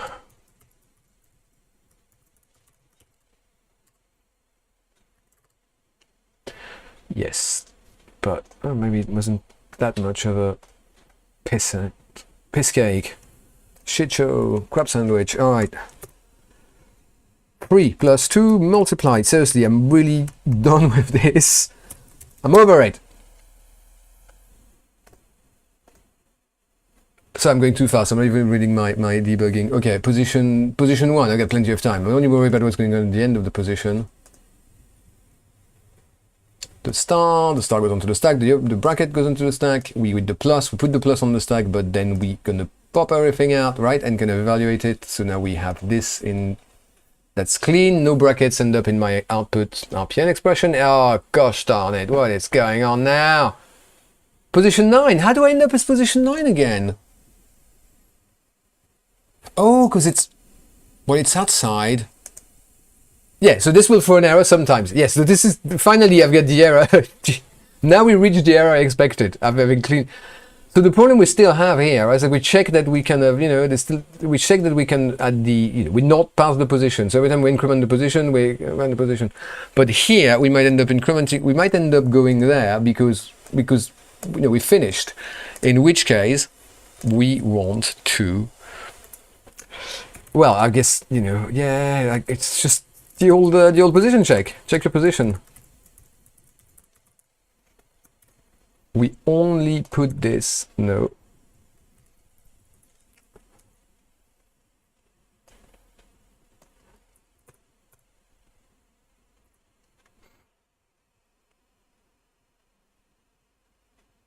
So I guess we want to, we're only going to put,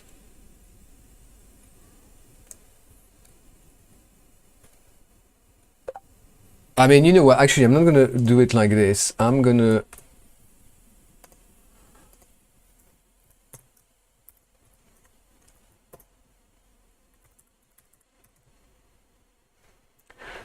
it's a continue, but the continue means like next one, and because like we've got this condition here, this is basically a break, right? So we're not even gonna do the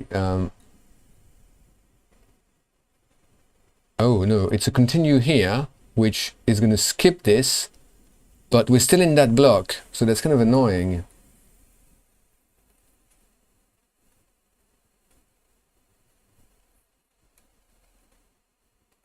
Okay, how does it do it in the original?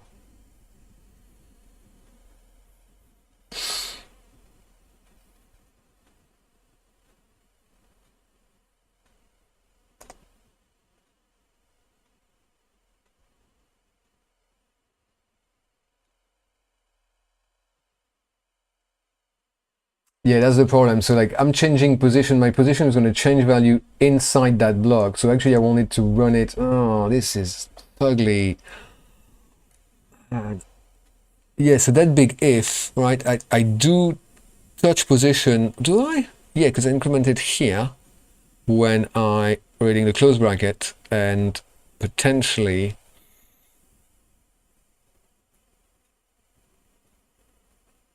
Oh, this is going to continue. So this is going to, which it continues out of this while?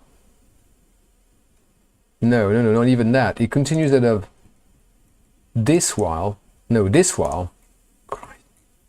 No, that should work then, because it continues out of this while, and no, it does. Ah, that doesn't work.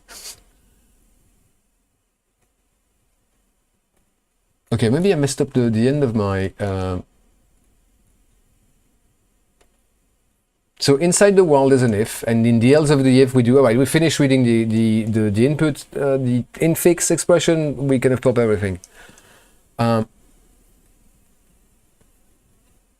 Whereas here, I get this while, but the position is going to change in the middle.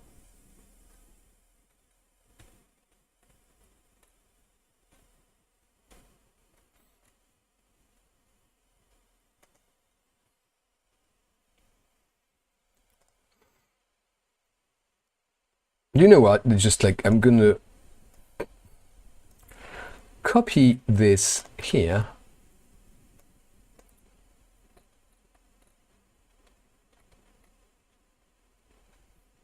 And return. I'm feeling lucky. And return here. It's like, it's a bit like hacky, but that should work. I've got 2 exit points from a function. This is the problem structuring the code flow with this kind of annoying edge cases, and a lot of like how you move through this code really depends on what's the value of position. Have we reached the end of the string or not? And because that's changing back and forth inside the code, it means that you really need to kind of recheck it every time. So this is 3 plus 2 multiply bracket 2 plus 8 close bracket. Right. Position equal 1 upper 3. I'm happy with that. The plus, I've got too many breakpoints arguably. The open bracket. The hi Nepali man. I'm sure some of you must be doing further maths. I think they have a like discrete mathematics that's kind of graph and trees. They have a lot of overlaps with the most fun part of the computer science curriculum. Position 9. Okay, cool. Right. So position. So we shouldn't go into this, right? Because I've got my. Yeah, so I want to multiply. Yeah, this is where I want to kind of like, because I still get stuff on the stack. I want the multiply and the plus to be stacked at the top of that. And that's, yes.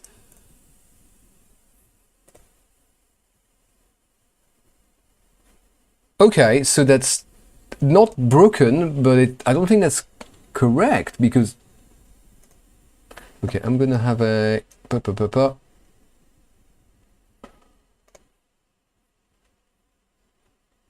No, I'm gonna. Where's that called?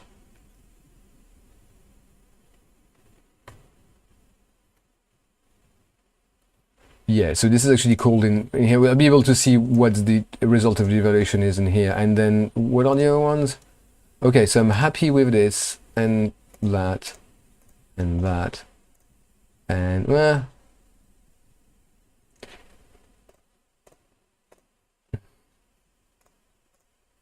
again.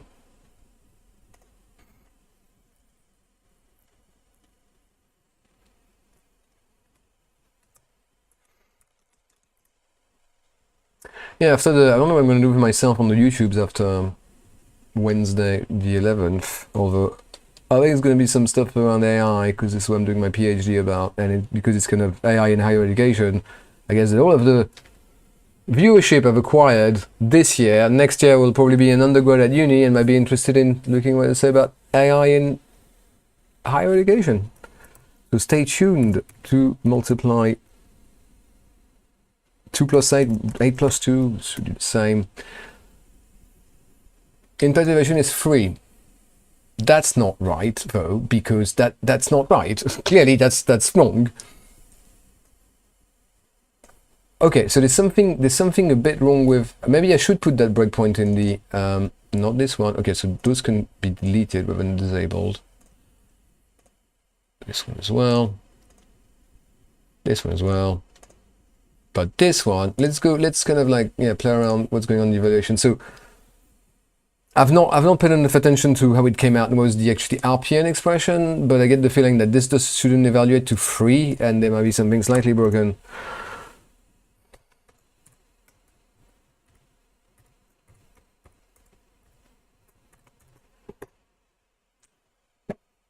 It's missing the final thing. It's not putting the final plus in. God damn it.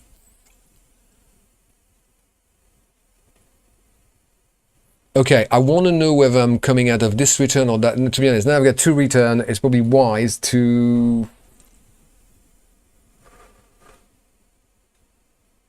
So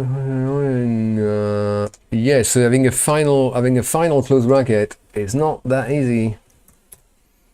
3 plus, it's gonna be the whole 2 hours. I thought I want to do something. This is why I didn't want to do the brackets.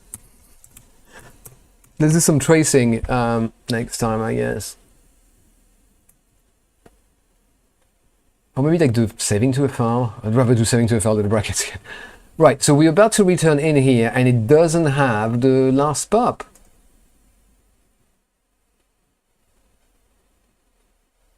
Oh, just because I'm being stupid.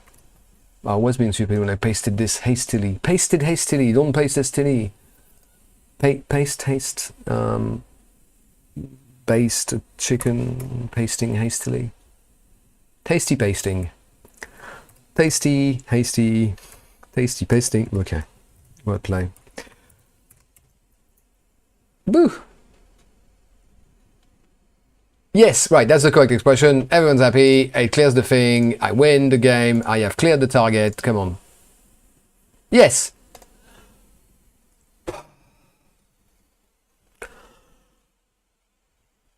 Victory is mine! Okay, right, let's do something fancier. I want to check, well, actually, the beauty of this is it should still work in the same way if I start bracketing it like some kind of animal with redundant, unnecessary bracket, right? Like if I, well, not in this one because I've already cleared 23. Fine. Go away.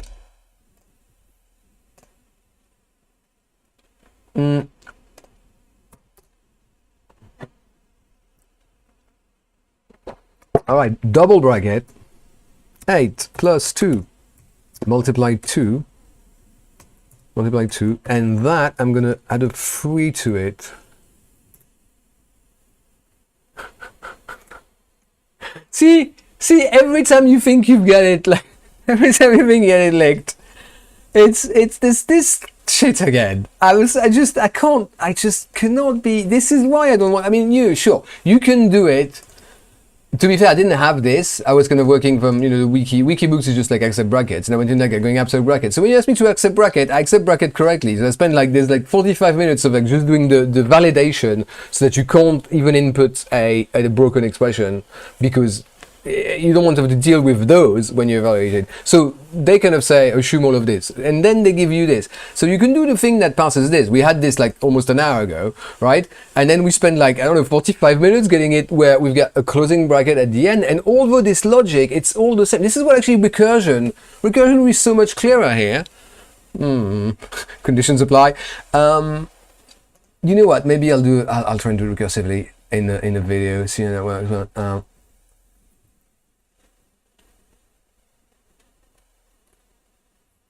I guess we're going to debug it again. I got 15 minutes. Right, so this broke in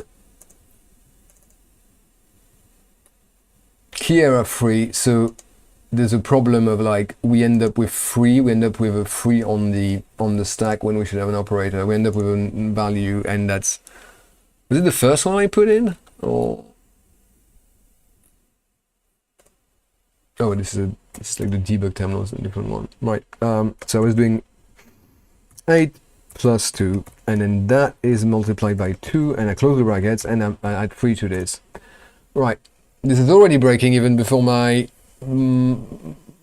So we didn't, because we don't have like a closing bracket, so we're not using that return, and this is where we basically kind of try and pull off the stuff. Call stacks, please. Well, no, because we only in convert bracket, so I might need like an earlier breakpoint. I'm gonna want one in every time we kind of increment the position. Oh, position +1 at the end. Yeah, no, yeah, yes, because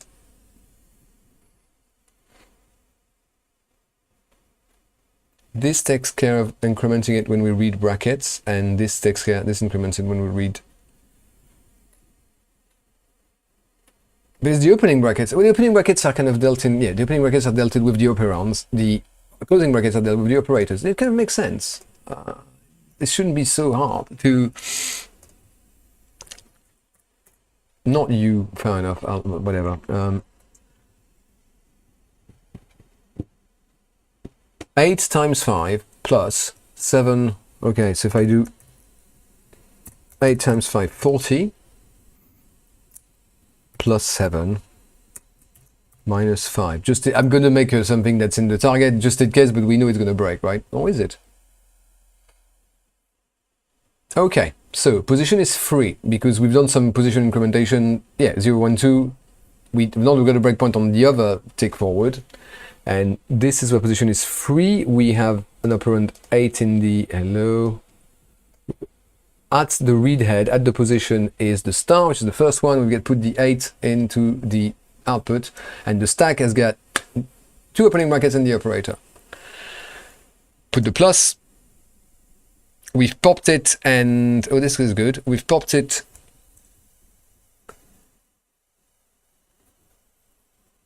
Yeah, there's always. I mean, I've rarely seen Nepali man. I have rarely seen a section D question that's got more than 1 mark on the test. But there might be 1 mark per test case, so it could be something.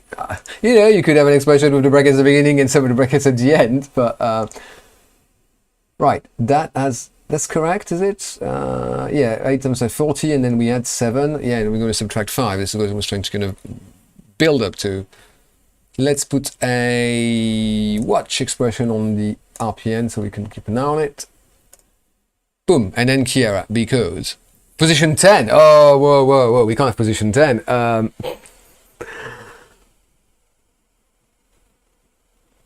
So the 7 plus should have, what should have the previous state of it? I wasn't paying enough attention, but now the stack there's only the minus, because we've just kind of like unpopped everything.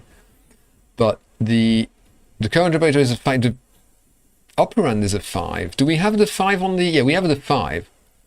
We still need a minus, yeah. 0. Oh, that's the stack, right? At the top of the stack is minus.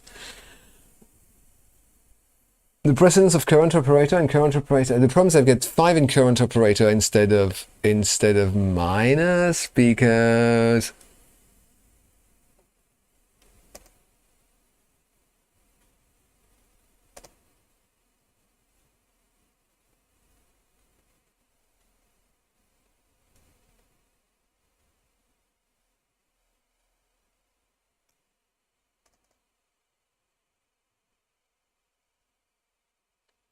let's do it here. 0, 1, 2, 3, 4, 5, 6, 7, 8, 9, 10. No, that's correct. 10. Oh, fine. Position 10. And then I know, but like, why am I reading a current operator? Because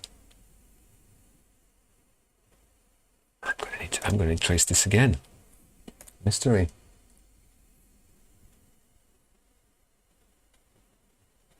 Yes, that's so. Please, I think like I see that my most watch. Let me show you my analytics. I also know that you apparently all watch this at really crazy hours in the day. No, more like kind of like late afternoon, which in the weekdays, which is when really I should be streaming if I wasn't doing a PhD. But I'm always a little bit disappointed that my analytics, right? The early overview, which I did very, very early, I didn't know the code as much. I should really do it again if I'm honest with you. But that seems to be the one that always like gets the views. But I think I should really emphasize the content. Come on.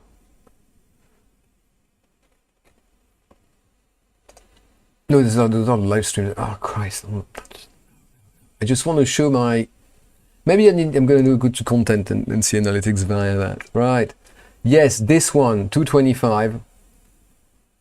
Which, to be fair, is like the next largest of the thing, but compared to like, okay, the theory of conversion exponents. But the game is this code has got 2,000 views, when in fact, like, really, if you want another view of like the quickest thing to watch to maximize the marks is literally the one on the mark schemes. Because, yeah, as Soviet Man is saying to Mars Phantom and so on, there's a mark for like, you've defined the method and it's got the name they wanted to have. There's a mark for like, you made a loop and so on. So you must absolutely attempt every single question section, even the one that's like the 14 marks that like you don't know how to do it. At least you might get something for like defining a variable with the right name and just the basics, right? The problem is that like students will panic if it's all or nothing. There's no point even attempting it unless you can deliver something meaningful, which to be fair is a proper attitude vis-a-vis can you code this or not. If it was like, you know, an essay, obviously you wouldn't attempt a big question if you know you're gonna have the time to do it. You don't even start. I mean, would you start? I don't know. But here, point is, it's not assessed in that way, so you should really kind of like play to them. And that's true for all exams, all sections of all exams in all subjects, right? Kind of like look at the mark scheme and look at how it's assessed, because really those exams are not about knowledge. They're really about passing the exams and getting the number and then getting the letter from the number. That's all that's important, apparently. All right. What was I doing? I wanted to funkify. I'm just done with this. I don't even. Oh, you know, yes, I had this problem when I nest the bracket, so I plus 2, and then close this one and do plus 3 here. Right on. How many breakpoints do I have? How many breakpoints? Do I need all? Where are we? Okay, operand position 3. Yes, I'm happy with that. Position now is 6. Well, before we call this, we've got this on the stack. Let's put watch on the stack.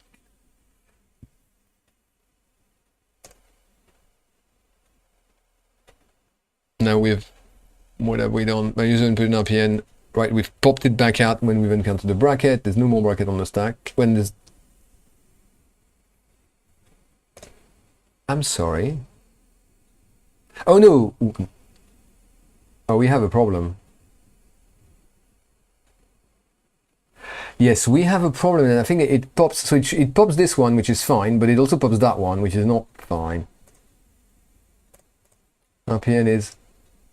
Oh no, it's done the star. Sorry, 2 star. All right, so it's on there, and that's fine. It's going to have done the. I don't know. Shouldn't have a.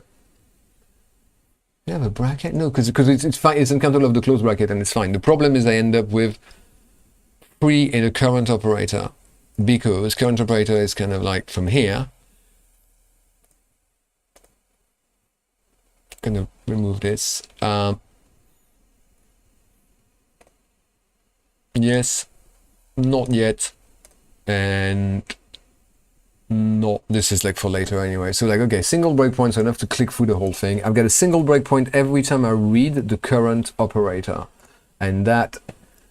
Yeah, I'm still hunted by the brackets. This is why I didn't want to do it. This is my nemesis. This is my Moby Dick. Like going full Ahab on this one.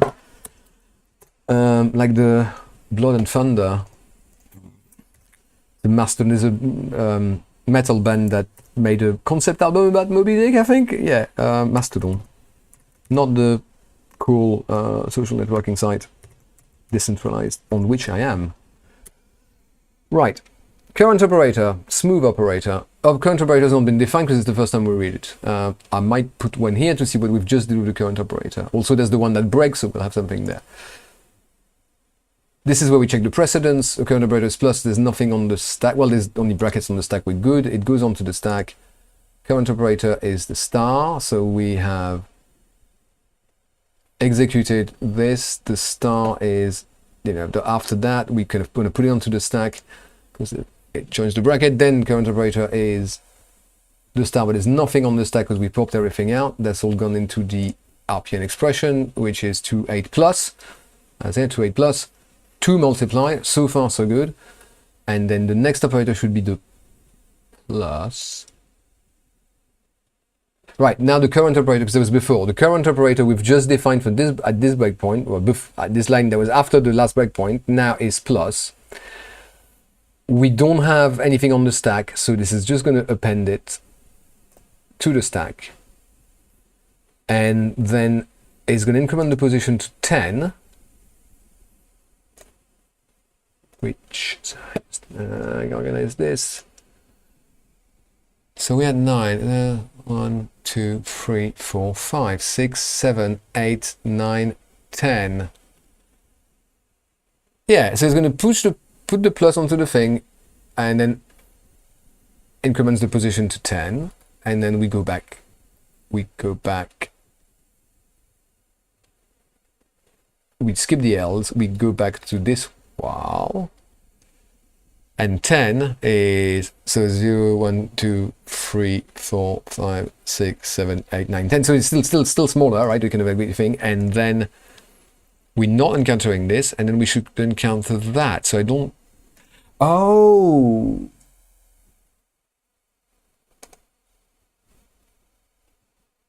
Do you know what? I'm gonna want one here as well, because I reckon that we're going into this when we shouldn't, essentially, because we've read the last upper round and we should go into that else. I think I'm gonna be back to like moving this one back inside. Jesus. Where are we? Okay, the current operator is plus, the operand is free, the stack is plus. What's going on with the RPN expression? We've added the free in there. With the stack is plus, we're nearly there. I should just pop the plus out. Position 10. So why are we getting in there? Because the position has been -1. Because it was 11. We came in out of the get number from user. That would be the operand that we put on there, right? And the position before we -1'd it, because where am I? I'm here now, right? I've not +1'd in anywhere. That's the problem. That's all those off by 1 errors and edge cases. I hate it.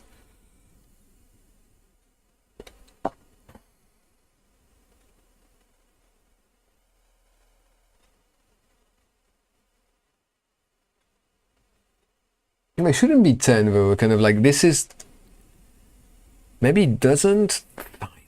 Okay, I wish I could rewind it, fine, I'm gonna run it again. Don't want one here, because the one in here is enough. I think I get a good idea of like what's going on here, but that's the one who breaks, so well, I know it's gonna be user input position. The last time position was changed is this, so before I mess with it in here. But it's the same thing as here. Anyway, I can always let's put one breakpoint and then add some breakpoint as it breaks. Yeah, we've done exponentials. It's a piss easy one, right? Like I was doing it as I was waiting people to show up for the stream. This is like we've timed it in like 6 minutes. So you go in there, you find all of the places that have. So if you go and look for typically this, right? One of those things, you'll find all of the places where you get operators. You just need to literally define a caret.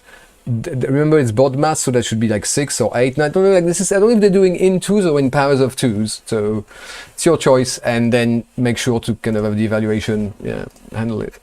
Now, if you start mixing up brackets, carets, sorry, and kind of exponentiation and brackets, then well, I don't know, I'm gonna mix it up. So if I get like do a double thing again, so it's 8 plus 2, and then close that, multiply by 2, close that, and then add 3. Boom. So this is put the breakpoint.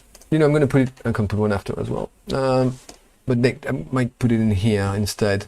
So we see we're going in with position 2 with this user input, and we're coming back with position 4. When it's only read one number, right? So it's kind of one more than we need.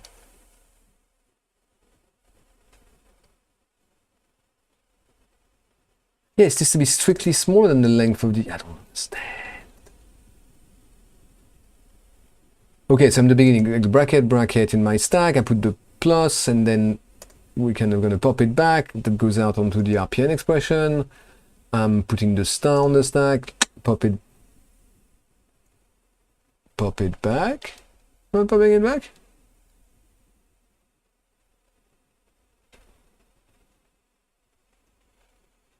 Position 9, that's the position 9 is the plus. User input position is the plus.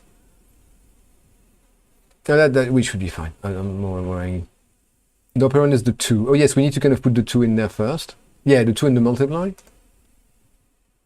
I'm worrying about nothing. So this is the part that we already knew was working. I've got it up until the multiply. It's going to put, there's nothing on the stack. It should be reading the, where am I? I'm at 9, which is the plus. And the current operator is the plus, and the position and current operator, that's all matching. The precedence means we're not going to do, we're just going to append it, I guess. Yeah, we put it on the stack. Right. And then, I came out of this with position 10, which is correct. Position 10 is the position of the free. Before that, nothing in operand, position 10. After that, I'm not the one overcomplicating it, I just want to get it to work. Right, after 10 I get position 11, which is like slightly out of range and a bit of a problem, but we have appended the final, we're about to append the final operand of 3.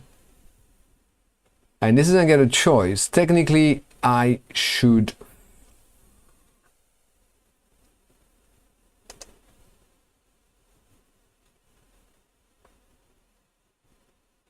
No, but it should be at 11, that's correct. It came in at 10, got an operand of 3 and got an 11, so maybe I don't need to decrease it. Okay, so there's another way of doing this is to stop. Maybe, to be fair, I'm asking for trouble because, in fairness, I've been incrementing and decrementing position because I was unhappy with this, when in fact you're better off kind of like, you know, keeping it as it is and knowing its idiosyncrasies, and whenever you need to access typically an operator, because when you get this function just like leaves you one ahead of where you need to be, and I assume stupidly we could just like revert it, but maybe I'm mistaken. So yeah, if you just kind of again do position -1, because this position is where you're in the next thing. Well, I don't know. Yeah, instead of like doing all of the plus, I could have used position -1 everywhere, but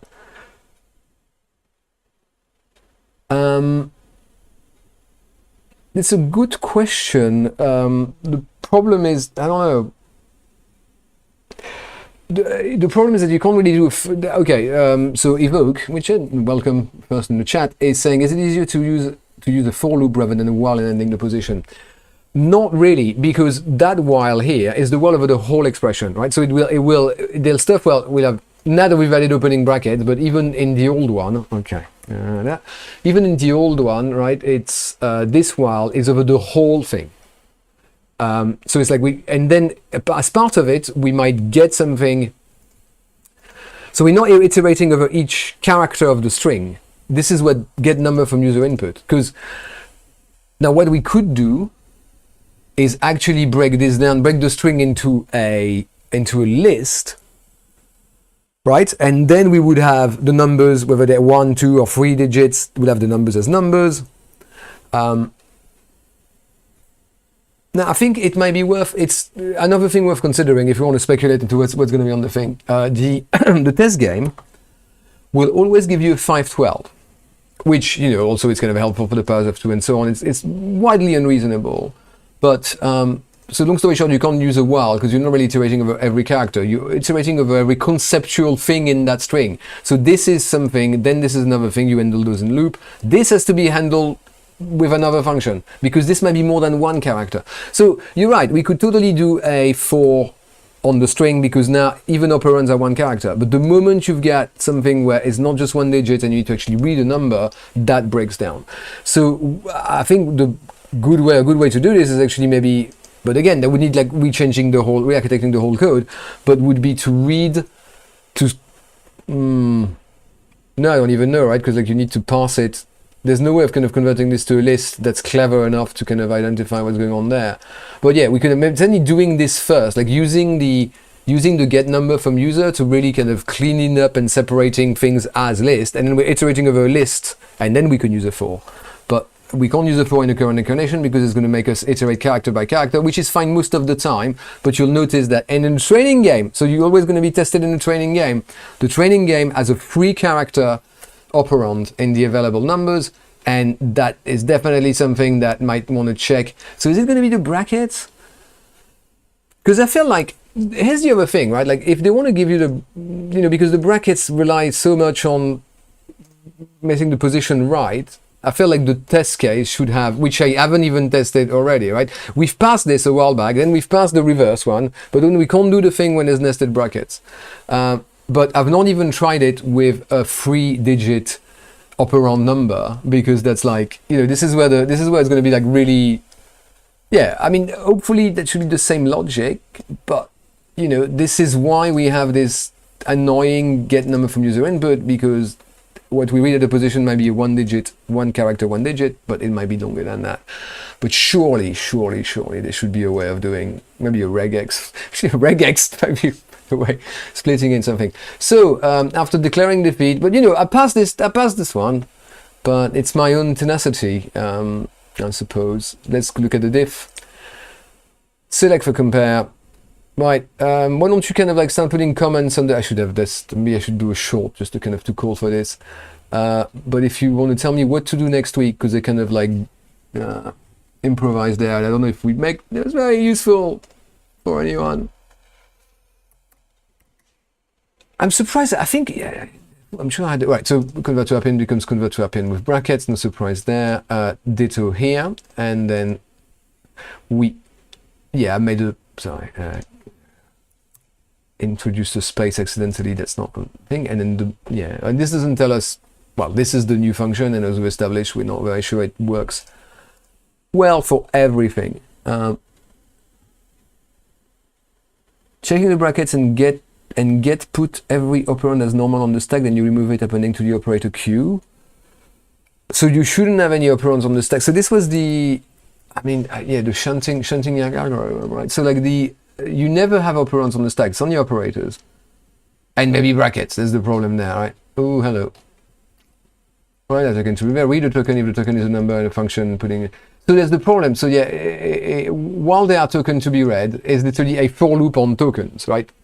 The tokens in that sense, if you consider, could be brackets, operands, operators. But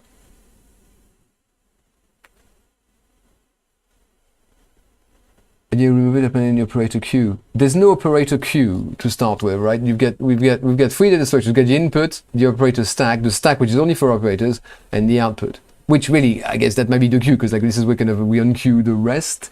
But I think the theory, everyone on this live stream, I'm sure understands the theory, and this is when I've illustrated it, and I guess they've got quite a fair few views with the tracing and the stuff.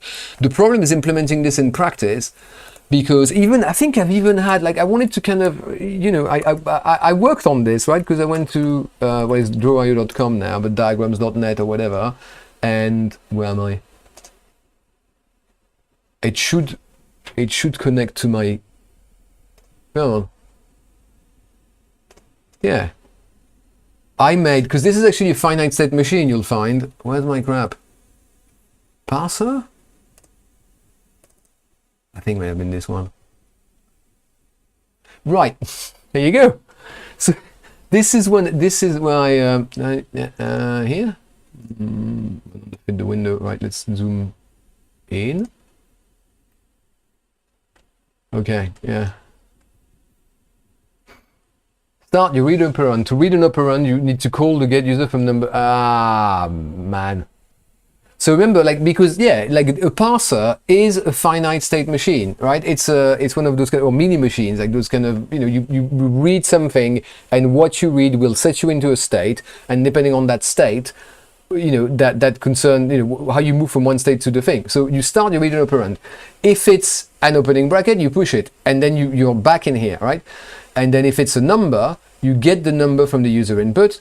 So you keep reading this as long as you see digits, and if it's not a number, you go there and you read an operator.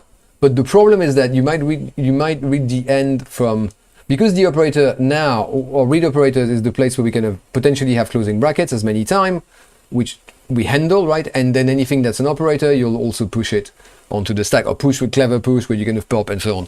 Operand queue, yes.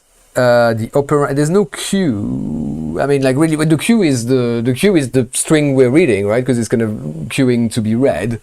But you know, that's one way to represent it. It's funny because it connects to another area of the spec, right? Like the way you're doing conversions. You know, like when they explain to you the algorithm, they give you this kind of like, oh, just read the next thing. But like reading the next thing is complicated because that's a thing, but the 3-digit number is a thing. It's not character by character. It's back to the question between a while and a for each.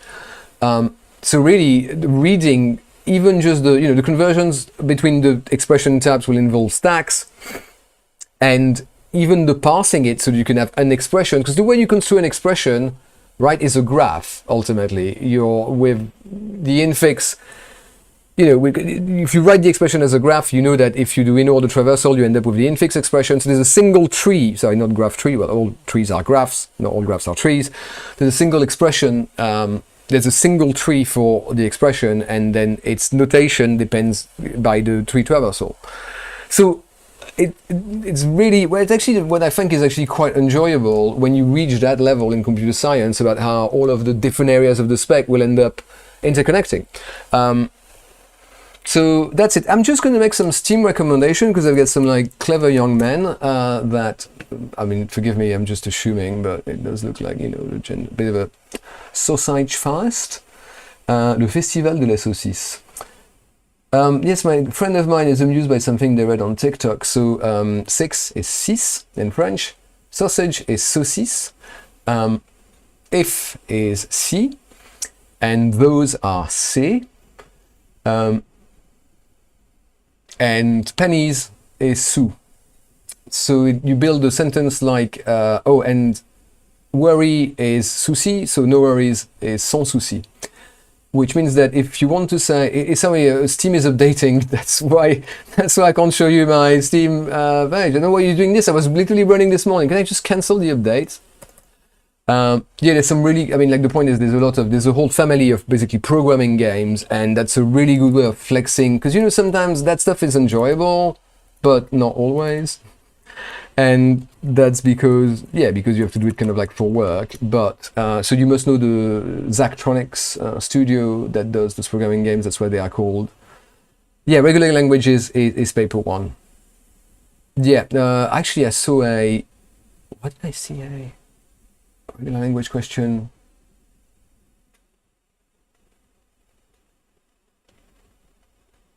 Okay, I'm sorry, my Steam can't update, but there's some Zachtronic games that are on sale. I recommend, there's a game called Functional, that's basically lambda calculus. If you've done a little bit of Haskell and liked it, that might be fun. I've been playing a lot of the Codex of Alchemical Engineering. No, sorry, Codex of Alchemical Engineering was the first one, which was the Flash game. Now it's called Magnum Opus, which is essentially SpaceChem was the grid programming. You program in space by making, it's automation. But yeah, I will show you my Steam games page, I guess, next time. Question of June. Oh, hello. Paper 2 masterclass. I don't even know what's on. I mean, like, I guess like the assembly trace, right? I don't know what else is on paper 2 that is particularly needs to be worried about. Databases, meh. Trees and all of the trees graph and that's on one. Okay, fine. Let's have a look at the spec then. I just want to say goodbye, but on the end. AQA.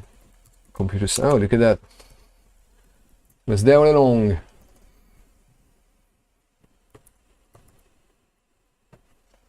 So, subject container levels.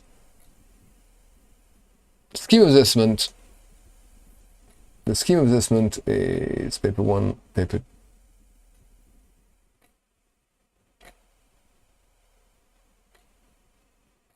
I don't even know. How do I find that? Like, what's on where?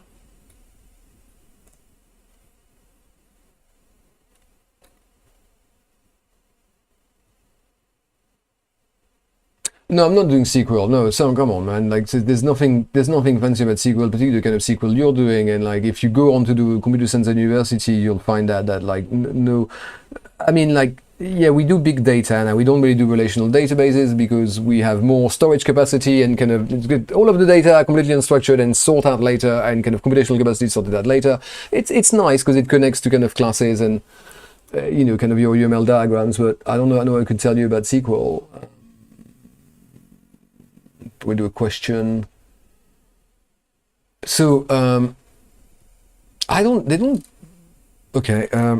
What part of the AQA computer science A-level specification is assessed on what paper? Papers 2 self-informed. This way, yeah, thank you. I just don't know where they write it, right? So yeah, it's 4.5 data representation. So that means that your tree, your graph, your algorithm, series computation. So yeah, that trace table, it's either Dijkstra. So yeah, the kind of stuff that can be traced here, right, is either you could have, I mean, that'd be unfair because if they assess it in section A, they can't really access it in section D. But using a stack to convert an expression is typically the kind of, no, that's not, is it or is it not actually? Not sure where RPN and stuff is, but definitely Turing machines, even kind of like, you know, finite state machines, mini machines, all of the machines, and graph traversal, particularly Dijkstra, tree traversal as well for the expression conversion. That's all in that kind of like the first 4 bits of it. Right, so fundamental data representation, you've got the floating point, and well, you get two's complement that is new to many people at A level because it's not on most GCSE board, although edXL has it, and kudos to them for this. So get two's complement, maybe the floating point representation, which I'm not gonna lie is a nightmare even for me. Computer systems, I mean, this could be anything. Computer organization and architecture, that's your networks and so on. Not good ADR diagram. I don't know what to say to this. I mean, what's it? It's physics and math tutor. It's like if you're good at making a class diagram, you do good at having an AR diagram, ER diagram.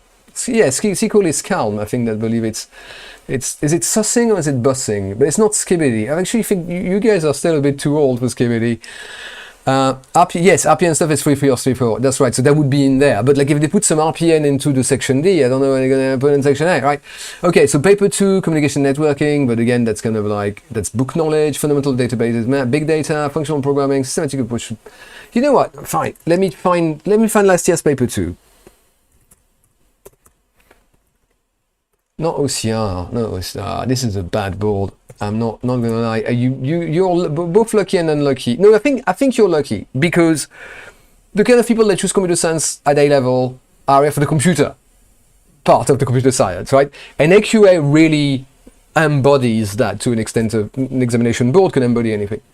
OCR, both papers are on computers, so they're both papers, and well, that's it. And no, and also like what they teach is like a bit mid, like a bit weak, a bit like not as, there's some stuff that I feel they don't go quite as, there's other stuff, in fairness to them, again, you know, kind of like boards of different areas, and most of it is in common, but the Venn diagram and stuff, they do some interesting stuff around parallelization. They kind of put a lot of emphasis on parallelization, which is relevant because now, you know, we've kind of Moore's law has cap the amount of stuff you want to run on one CPU, so you can have like, you know, multi-core, multi-thread, multi-CPU, multi-machines, right? There's different, right? Paper A, a little bit of data representation computer system. No, I just want past papers. Let's do last year's past paper 2. June 2017 paper 1. Okay, so let's. I'm going to cue them in order, right? A levels, computer science. The geographical term. I'm seeing a lot of new. I mean, I guess like your generation expects live streams to go on for hours, where people are just kind of, you know, mainlining a drip of. Energy drinks, but I'm an old man, essentially. Pains me to say it. Let's open the AQA past papers. So I'm going to want to look at like an arbitrary paper to say last year. They don't have last year's? 2023 it is. And then 2017. Now remember, 2017 is before they changed the specification, right? It's not the current version of specification.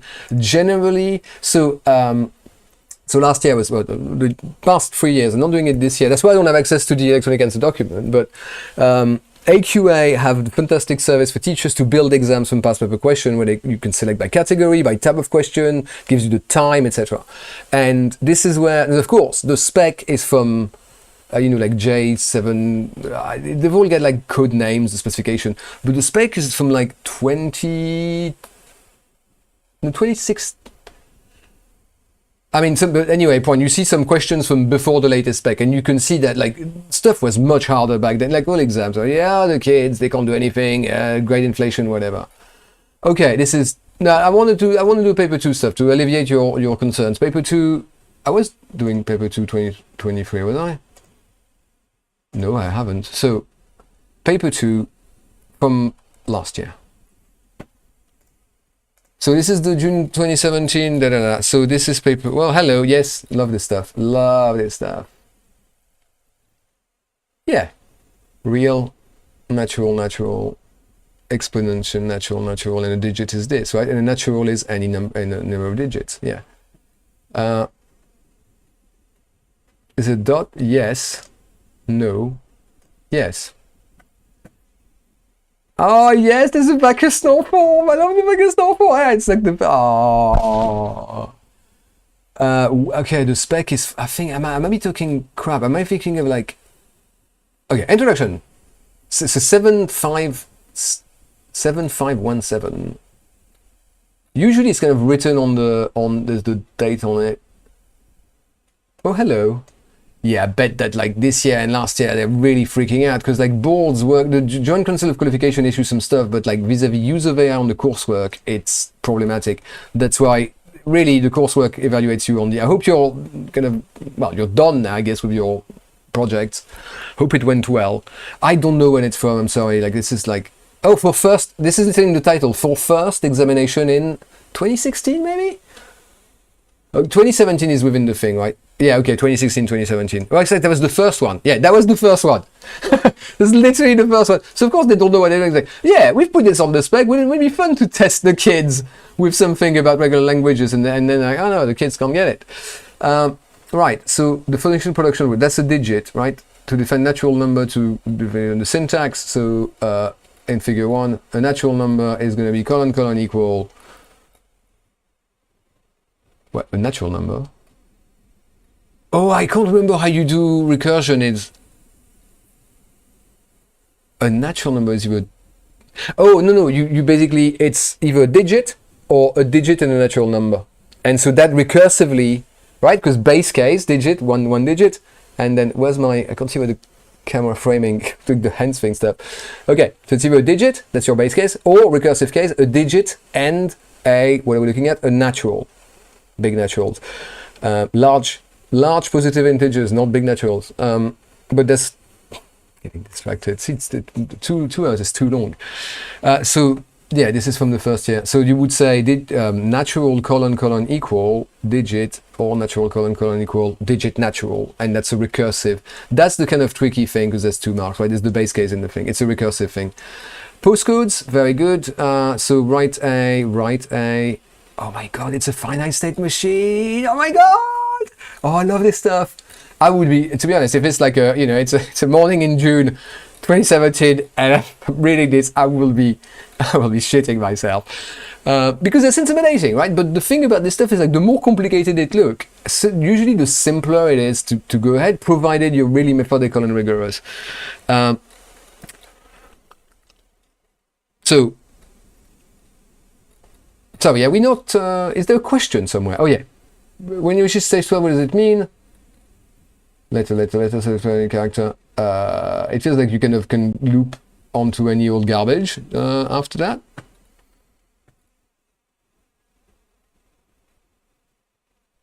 Yeah, I would have to say S11.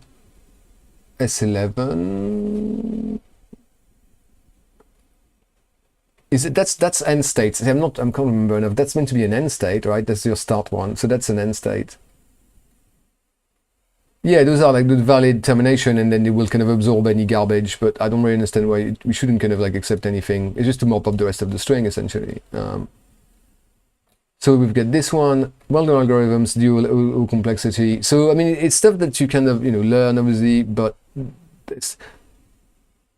you recognize it, right? Anything that's got a bit of recursion, like the merge and the binary is an n log n. Linear search is n, evidently linear. Post-order tree traversal, I mean, any switch reversal has to be done recursively. So yeah, this is vicious. I mean, what's n here? Is n the depth of the tree? Is n the number of thing? But I would say n log n, right? Because it's get this recursive thing and divide and conquer, right? How many sorts of tractable problems? All of them,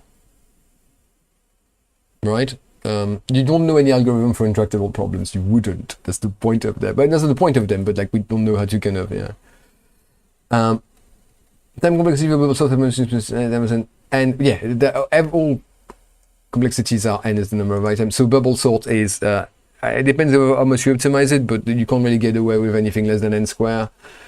And explain why. Yeah, this is kind of tricky. They don't ask questions like this anymore. Do they have like the mark scheme is somewhere else, but you'll have the examiner's note. I don't know if you can get them in those, but like on the exam builder, and it's hilarious to see. This is the stuff at the very end where they mark everything and looked at all of the questions and say, oh, how did we do? Like, were those questions too hard, etc. And it's like, oh, none of the like students were able to, and they don't seem to kind of. There's some surprise every time that they ask too hard the questions, but it's oh, hello.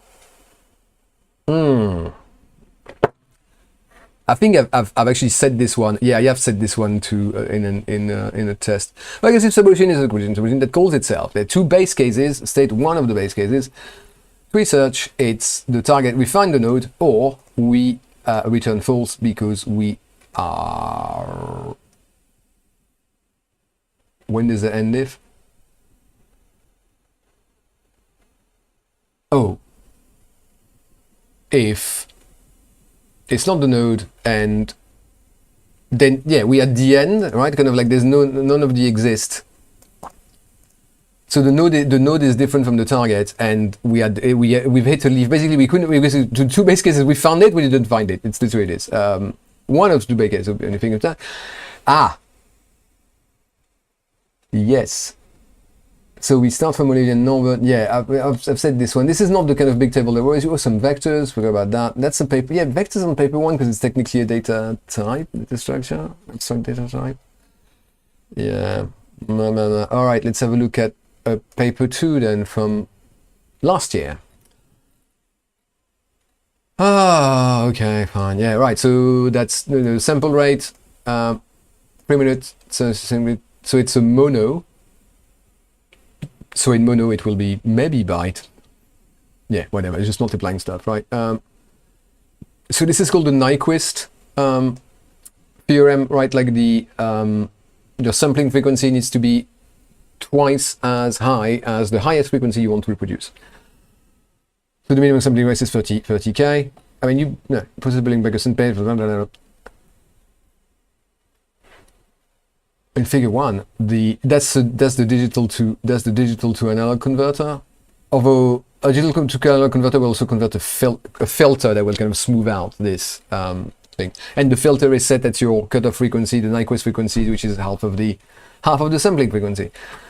Packet, yeah, all right. That is the kind of not shown in figure two. There's a number, right? There needs to be a number, and then there needs to be I don't know source address payload. I don't know about what's not the second field is in the packet, because you number them, because get them out of order, reorder them. The checksum it's a checksum, right? Like it's a sum you do to check. So it's something that allows us to verify that the data has not been corrupted by a mathematical operation that collapses. Like a hash is something that a function from a very large set, like a very large number, essentially make it a smaller number to verify it's actually the same thing. So it doesn't, you may have a completely different origin number that will have a good right checksum, but checksums are designed in such a way that a small change in the original number will do a wide change in the sum, meaning that this is a good way to do error correction and check for errors. The checksum value will be determined by kind of applying the checksum algorithm to whatever algorithm we're using to the rest, to the payload, presumably, and then checking it, it's the same. So we not got error and kind of bits changed and thing. The rotor switches the packet. So it receives the packet and it looks like, where the place I can probably send it based on the destination address, and it routes it. I'm not so hot on networking, to be honest. That's not what I teach. Hello. security cipher. Seriously, the cipher key, well, forward or backwards? I mean, okay, cipher key of 4. I mean, I guess they're probably going to accept, right? But like everything becomes the letter 4 behind or 4 thing. I don't know that they need you to know the Caesar cipher. So like in the Caesar key of 4, like A will become D or something like this. So this is a substitution. This is a different substitution that's not linear. There's plenty of weaknesses. The weakness is that a letter in the plain text will always be encrypted the same way, which means you can use frequency analysis because, yeah, they changed the way they asked the question. They kept the same spec, but like they kind of definitely is not that. It's harder to correct than Caesar cipher because at least you will need to, each letter will be a mystery until you proceed by elimination, whereas if you figure out from the Caesar cipher, because the most common letter in the English language are E, T, A, O, I, N, and then S, H, R, N, U. So once it's fairly easy if you get enough plain text to find the E and the T at least. And if you notice that like they're all represented, the offset is the same, then you're like, oh, that's not even a substitution. It's just a straight up Caesar, and you can crack it with like getting just one letter technically, maybe 2 to confirm that it's one. Whereas for here, you need to do statistical analysis for all until you can proceed by elimination and kind of guess what the word is. I don't know the Vernam. I do not know the Vernam, but I can tell you that this is, I gotta say that as far as encryption, I mean, this is fun. This is like the fun part of encryption, but the way they ask it on the CR is much more book learning, which in fairness, I think is more relevant to the knowledge you need in encryption and computer science than this kind of stuff. But I guess this is more fun and arguably easier. Oh, wow, a 12 marker essay on the fetch, decode, execute cycle. Jesus Christ. Yeah, right, so you need to know that and be able to express it. Remember that there's actually fetch, decode, execute, check for interrupts is one thing. So yeah, this is where you, on paper 2, you may have the trace table about an interrupt. Well, okay, yeah, this is the thing. Ooh, hello. Standard Deluxe. Oh, is it a priority queue thing? What the, yeah. Oh, this is a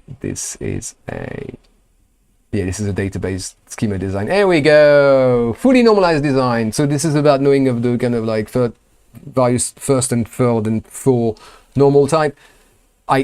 Very decent question. They don't ask you for a fully normalized thing. So this was the question about who's struggling with the ER relationships, the ER diagrams. So in ER diagrams here, can I annotate this? No, probably not. Format shown in figure 4.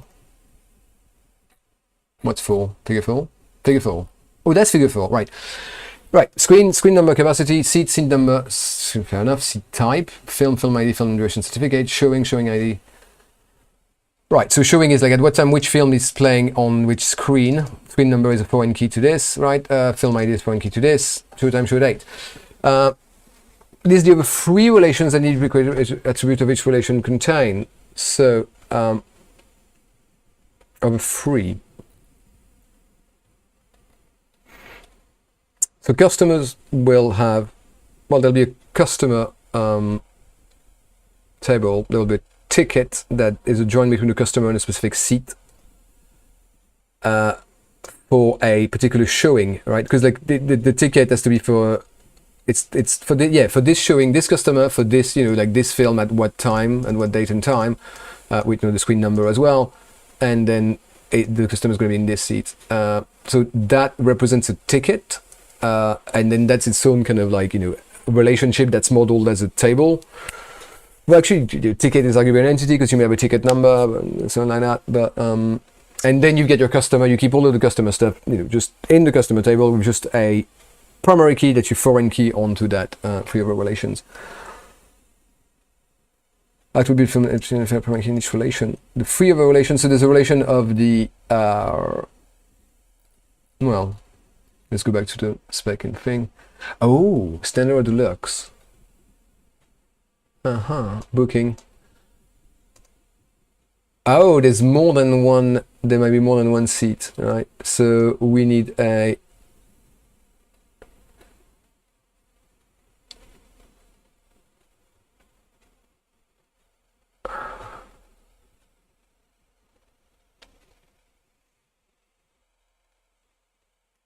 right, a booking previously, then the details will be stored. I mean, I think is there more going on? Yeah, right. Because like it's unclear whether we need like a customer.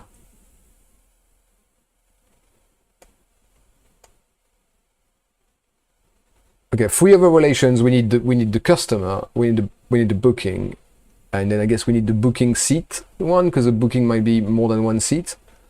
The booking will be a link between a customer showing, a customer and a showing, right? And then we get the booking seats that will have all of the seats for the booking. Customer booking seat. The customers will have the details that we populated the first time. Although because they kind of like tell you, it's about like, you know, first name, last name. No, yeah. So we record this, and they record it at the booking time, but we record into the customer relation or kind of entity in that instance. It's also about their previous booking. When the previous booking made was reused, so this is kind of devious because it kind of hints at like, oh, why don't you store the details against the booking, but you would store them in a customer table, surely. Okay, on the 29th of March, well, that's awkward. So delete, yes. Missing a semicolon, and this is going to delete everything we deleted from two tables as well. Film doesn't have a showing, film doesn't have a date anyway.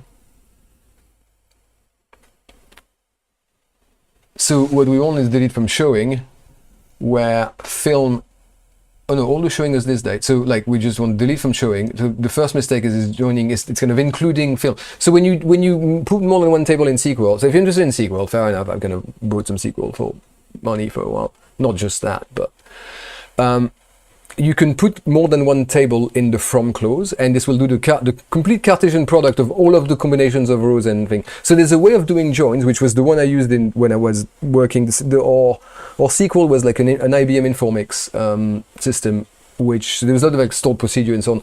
But the policy of the company that wrote software that I was working for was to not use join keywords, and actually kind of like put a list of the tables and then have the join in the where. So if in this you put, you know, if you do this and then in the where you say where, you know, the ID, the foreign key is equal to the primary key, then you're actually back to a regular kind of join. And this allows you to essentially do whichever one of your inner, outer, and so on, but like kind of manual, because this is what joins ultimately are. It's kind of like a Cartesian product, and you filter back down from that. Problem is, okay, we don't want to have the film in the from, and we want show date, semicolon, I guess, and yeah, I mean, that might not be have they given us we don't know the format. Let's assume that's the format, but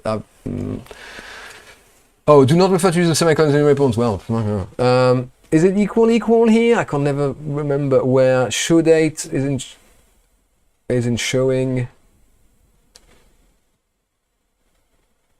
Oh, delete stuff from showing. Oh, delete. No, it's just delete, right? It's select star, but like you delete the row, so you delete from showing. I don't know what the second one is. I'm not.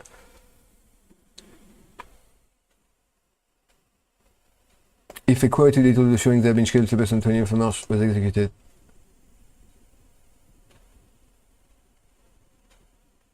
Deadlock?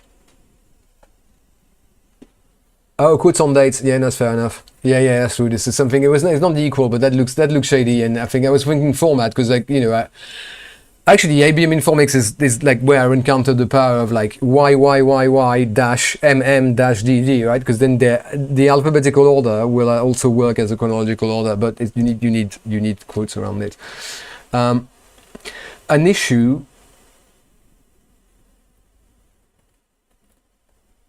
I mean,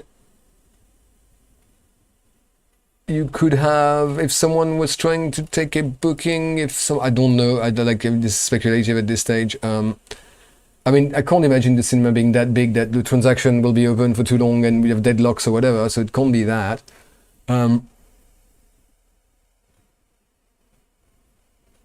Was executed, could arise in the database, it was showing, I mean, pass.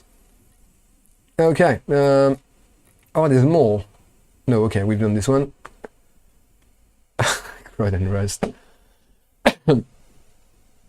Is this on, or maybe it was back then. So I can't, I don't even, this, I think this is like out of fashion anyway, right? This was kind of, was cool, like, you know, even like 5 years before the date of the spec, and now they're all talking about, it's like you want your URLs to have like the word of the actions, or like, you know, use slashes to, I don't even know, I don't like that hot on the website, I think. It's not the part, I admit, you always got 2 teachers for the A-level subjects, and obviously that wasn't in the part I taught, although we did some exchange, because around like SQL and OOP benefit from talking to each other because of those diagrams and stuff. Ah, hello, REST enables query maps, get, fetch. Get is a select, post is an, it's delete is delete, put is update. Post, no, put, because there's put and post. So these are flavors of HTML requests that can speak to, I can't remember put and post. So to start with, I mean, those are operations on the table. So create is those are operations on the rows of the table. Create is an operation to create table. So it's not that one, nor anything that contains.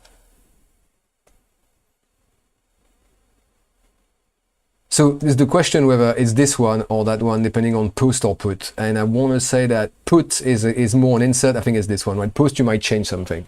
Yeah. I'm happy about that. I've nailed it. Oh, Jason. Oh, and the Argonauts.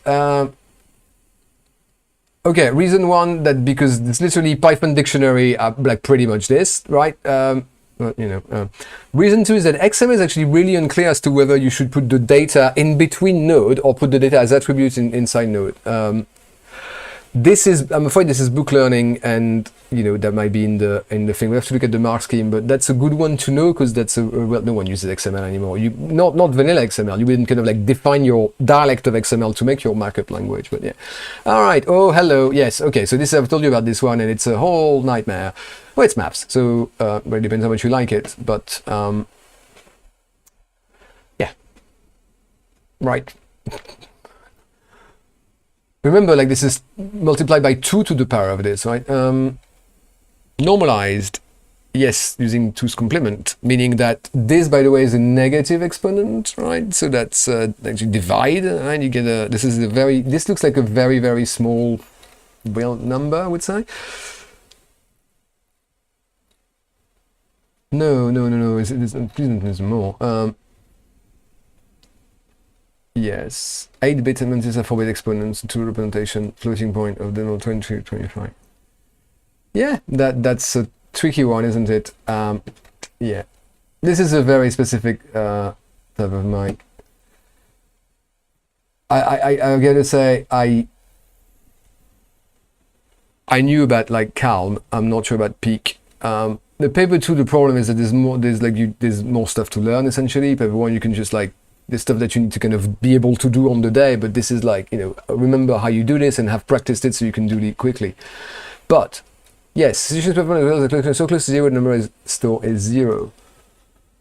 That's an rounding down on the flow. Too large, that's an overflow. Can represent exactly number of field. There's lots of precision, or a yeah. See, this is kind of collapsing a little bit when I've not taught this. Ooh, hello. Oh wow, okay, yes. So they'll that's a lie then. I thought we had described that it was like on 4.6 or 4.5, the assembly language. Yes, masking, very good. Yeah. And I'm playing AND arrow R1 when conditional value. So this is a bitwise AND, so that's 0, 0, 0, 0, 0, 1, 1, 0 in binary. So that allows you, if you on an assembly, like taking the opposite of a 2's complement is really, really easy, because those are the 2 operations of you kind of like flip all the bits, and then +1.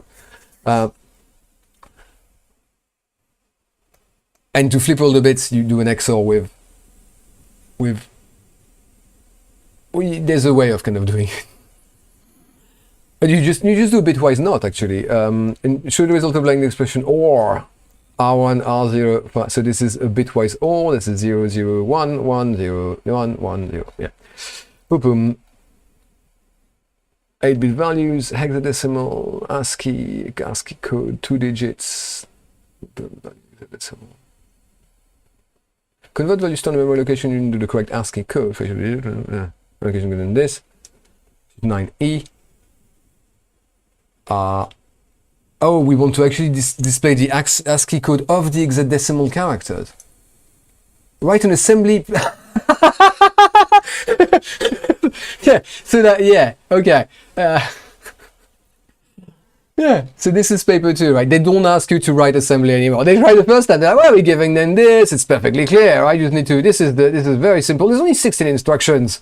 Well, it's pretty straightforward, right? You can always go to like, this guy here, the Little Man Computer from Peter Ginson's, which is here. But like, let's face it, like programming is something you need to practice, right? You're going to have seen that for maybe a bit, for maybe a couple of weeks, a half a term, and then like, it's not a worthwhile time investment to practice those kind of exercises. You need to be able to read and trace, but by the look of the previous thing, I don't think they've realized the first time it was completely unfair to have like 10 marks hinging on this. But I gotta say, this is what I would be willing to do together, because I think that's kind of an interesting problem, and we've actually got a machine in the shape of the, wherever it was, like the Little Man Computer, that can run it. Look, is it the end of this? Please be the end of it. Oh my god, there's more. Okay, supermarket system short detail on the product. I mean, this is normally like 2 hours and a half, right? So I'm kind of like speed running for this in 45 minutes, so I hope that an hour might. It's big data. So yes, of course, volume, variety, and the foreign velocity generated very quickly, large amounts very quickly, and that's a fact-based model. So we know a couple of kind of links and so on, and all of those will have, like, key value pairs of facts that are timestamps, so we know what is the latest thing. So the additional fact, the bar, star, chocolate biscuits. So we would probably have a store relationship. There are 20. I mean, yeah, I don't know actually, to be honest. Big data diagram. Yes, so it's stateless, which means that you can park it off. Like the order doesn't matter. You can, like, once you get the functions, each of the functions can be run completely independently from each other, which means it's very good for distributed computing. And so things like map function, there's stuff like closures, and I mean, this is getting kind of like the bit of functional that's beyond slightly the scope of the specification, but there's way of, just like OOP is essentially kind of like keeping the methods with the data. The flip in functional programming is essentially kind of like you keep the data with the function. So like the partial application means that you get something that's ready to go, that's an ad hoc object that then is ready to compute whatever you pass to it. So this can then go to another server and then be ready to, or another CPU and be ready to be done.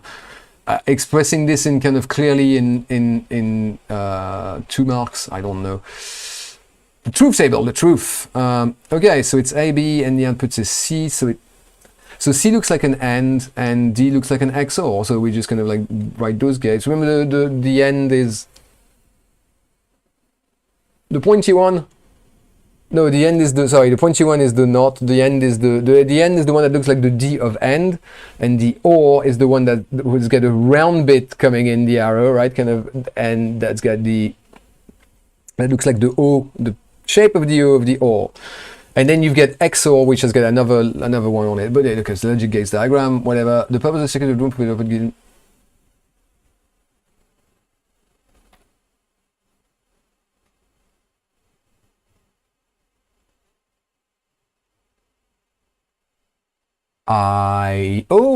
This looks like it would be an adder, right? So this is kind of like the carry bit, and this is the result bit. So 0 plus 0 is 0, 0 plus 1 is 1, 1 plus 1 is 1, 1 plus 1 is 0, carry 1. So you kind of, it's a bit of an adder circuit. Oh, we love this. We love it.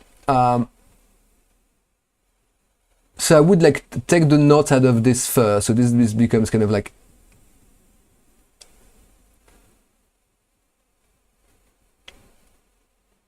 I know, not A or this is, by the way, this is not AND, right? This is OR, because they use those symbols because those behaves like mathematical multiplication and addition vis-a-vis expanding and factorizing, right? This is the Boolean algebra, Boolean expression.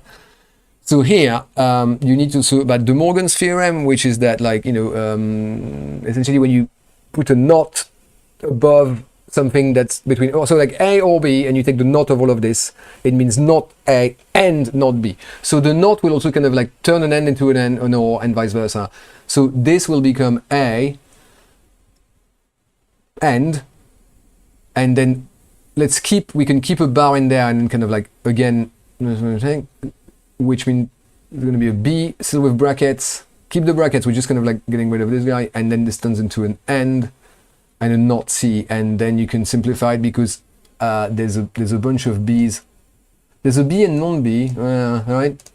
So some of that stuff will work with, like, I think you could probably, B appears in all of the expressions, right? So if you're lucky, although there's one of them is B and the other is non-B, but this one's going to turn into a B, you might be able to factor it with, like, you know, B and a whole bunch of stuff. But okay, how many more is there? It's like 2.5 to be fair. Yeah. Let's do the assembly next week. I think that's a fun one. Asynchronous. Okay, so I mean, this has been taken out of the spec as far as I know, right?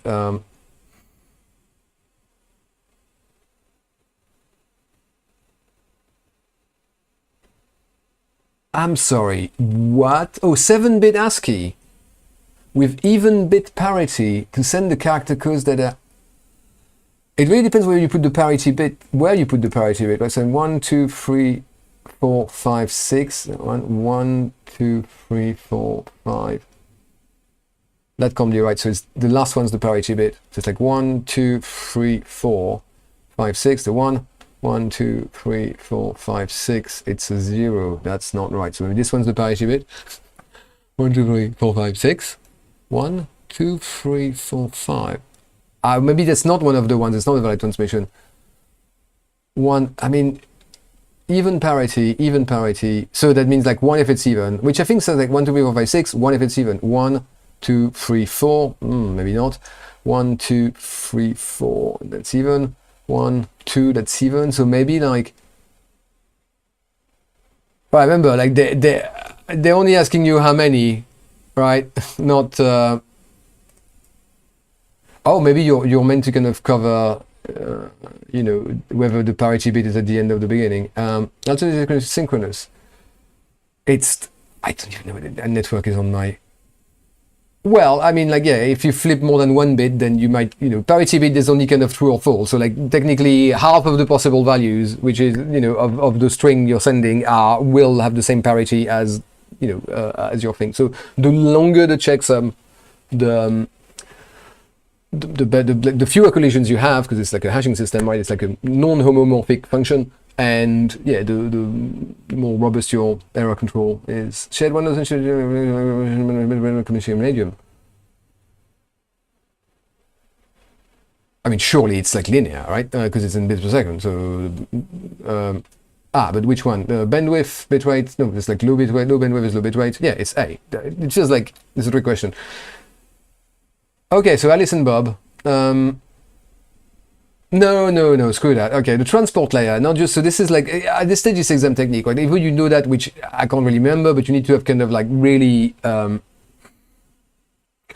you really kind of like need to know the knowledge well enough that you can put it out on the page exactly as needed. So here it's FreeMark and it's this transport layer, so not the IP layer, the transport layer, so it's TCP, right? So, you know, back off, to an email server. So the transport layer, I don't know, kind of like it lives underneath the SMTPs that where our mail server communicate, and the transport layer as, you know, is in charge of the routing of the packets, as we've just established in question whatever, right? Routers and gateway, beyond that, I don't know, frankly, just to learn this one. Two applications, yes. Okay, so one is the SMTP, where Alice or A sends from the computer to their sending server, and then from the sending server to the receiving server of user B, Bob, and Barbara, Abdul and Barbara, Abdul and Bobby, because Bobby's gender neutral now, or ever be. Right, so that's SMTP, and the other one is IMAP or POP, where they kind of, you know, B will get his email back, whatever. Ports. A well-known port is one email server. A well-known port is a port whose always, a certain number is always used for the same thing. Because if it didn't, because the servers need to talk to each other, so they need to kind of like know without having agreed to it in advance explicitly between them which port to use. And for email, it's like 20. No, 25 might be SSH. I don't know. Asymmetric encryption, yes, excellent. A digital signature will send a message. Encrypt the message and create a digital signature. Okay, asymmetric encryption. This is really, really interesting. Asymmetric encryption, you know that I have my private key, and then you can use my public key and encrypt what you want to send me with my public key, and I'll be decrypted with my private key. What is less known is that I can use my private key to authenticate something. So if I get some plain text, I encrypt it with my private key, I send it to you, and you use my public key to decrypt it, so you know only someone with my private key could have sent it. So you can actually do both, right? It's just the order.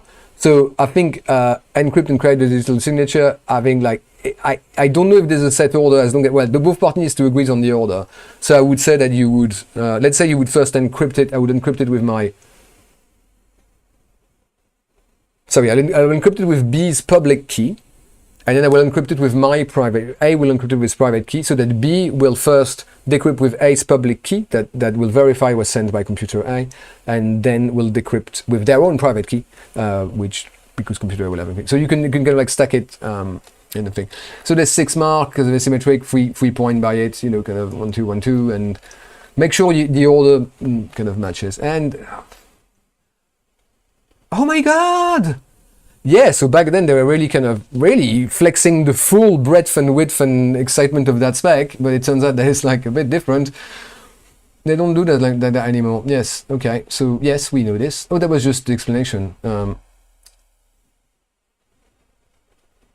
So for the empty list is 0, and for a list it's x plus 2 of recursively multiply. So you take the first argument, you sum them, and then you kind of multiply it. So it's going to be,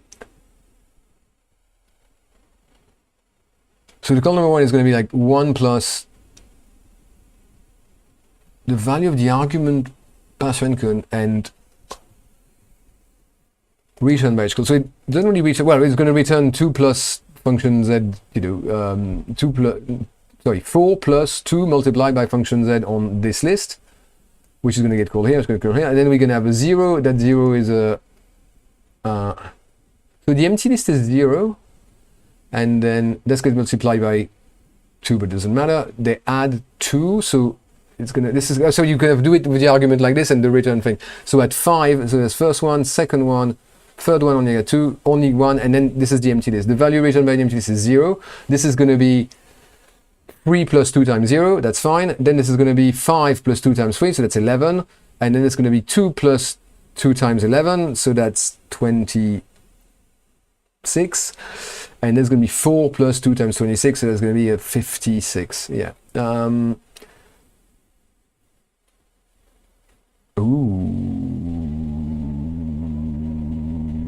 So it's integers, and we're kind of like making only integer operation, right? Because it's kind of multiplying. There's no divide in particular, right? So it's a set of integers. Please be the end. Oh, thank you. It's the end. All right. So we've done just like, yeah, an hour of like talking. I don't know how helpful it is. I could actually do it for real, but if you need to write the answer, it takes much longer. Oh, this was June 2023. Oh, wow. Oh, I thought this was a 2017 thing. Yeah, I will confess, because I was teaching more like the paper 1 area of the spec. I've not looked much at past paper on that thing, or even exam questions on this one. Well, okay, well, that's exciting. 10 days to go, though, so there's plenty of time, still everything to play for in the great game of AQA. Paper, well, paper 1, paper 2, all of the papers. And no, and then just like only a couple of week or two, and then we can go on. Well, thank you for watching. I will try and put chapters, because also, well, it's basically like 2 hours, like 1 hour getting the basics brackets working at zigzag voltage, and then like another hour trying to kind of get it on all of the edge cases, and then an extra hour maybe of doing that paper. Yeah, put stuff in the comments, but not in the live chat, like comments against my video, wherever. Send me a message so I can find it. I'll find it. About what you want to do next week, because next week is the last one. I can't do like last year. Last year I did like a stream the day before, but I can't do that because now the exam is on the Wednesday and I'm doing something on Tuesday's afternoon, which is a shame. I guess I can maybe fit you on the Monday. We'll see. But like, there's definitely one more stream, but it might be the last one on AQA stuff. So like, if you want some stuff done, send it to me. As you've seen, I'm really working. Someone mentioned like, you know, the 2017 paper one, whatever. I'll pick it up. But like, you need to tell me and tell me in advance. Don't like show up in the stream and then when we do that. Like, no need ahead of time. It'll be better for everyone. Right. Thank you.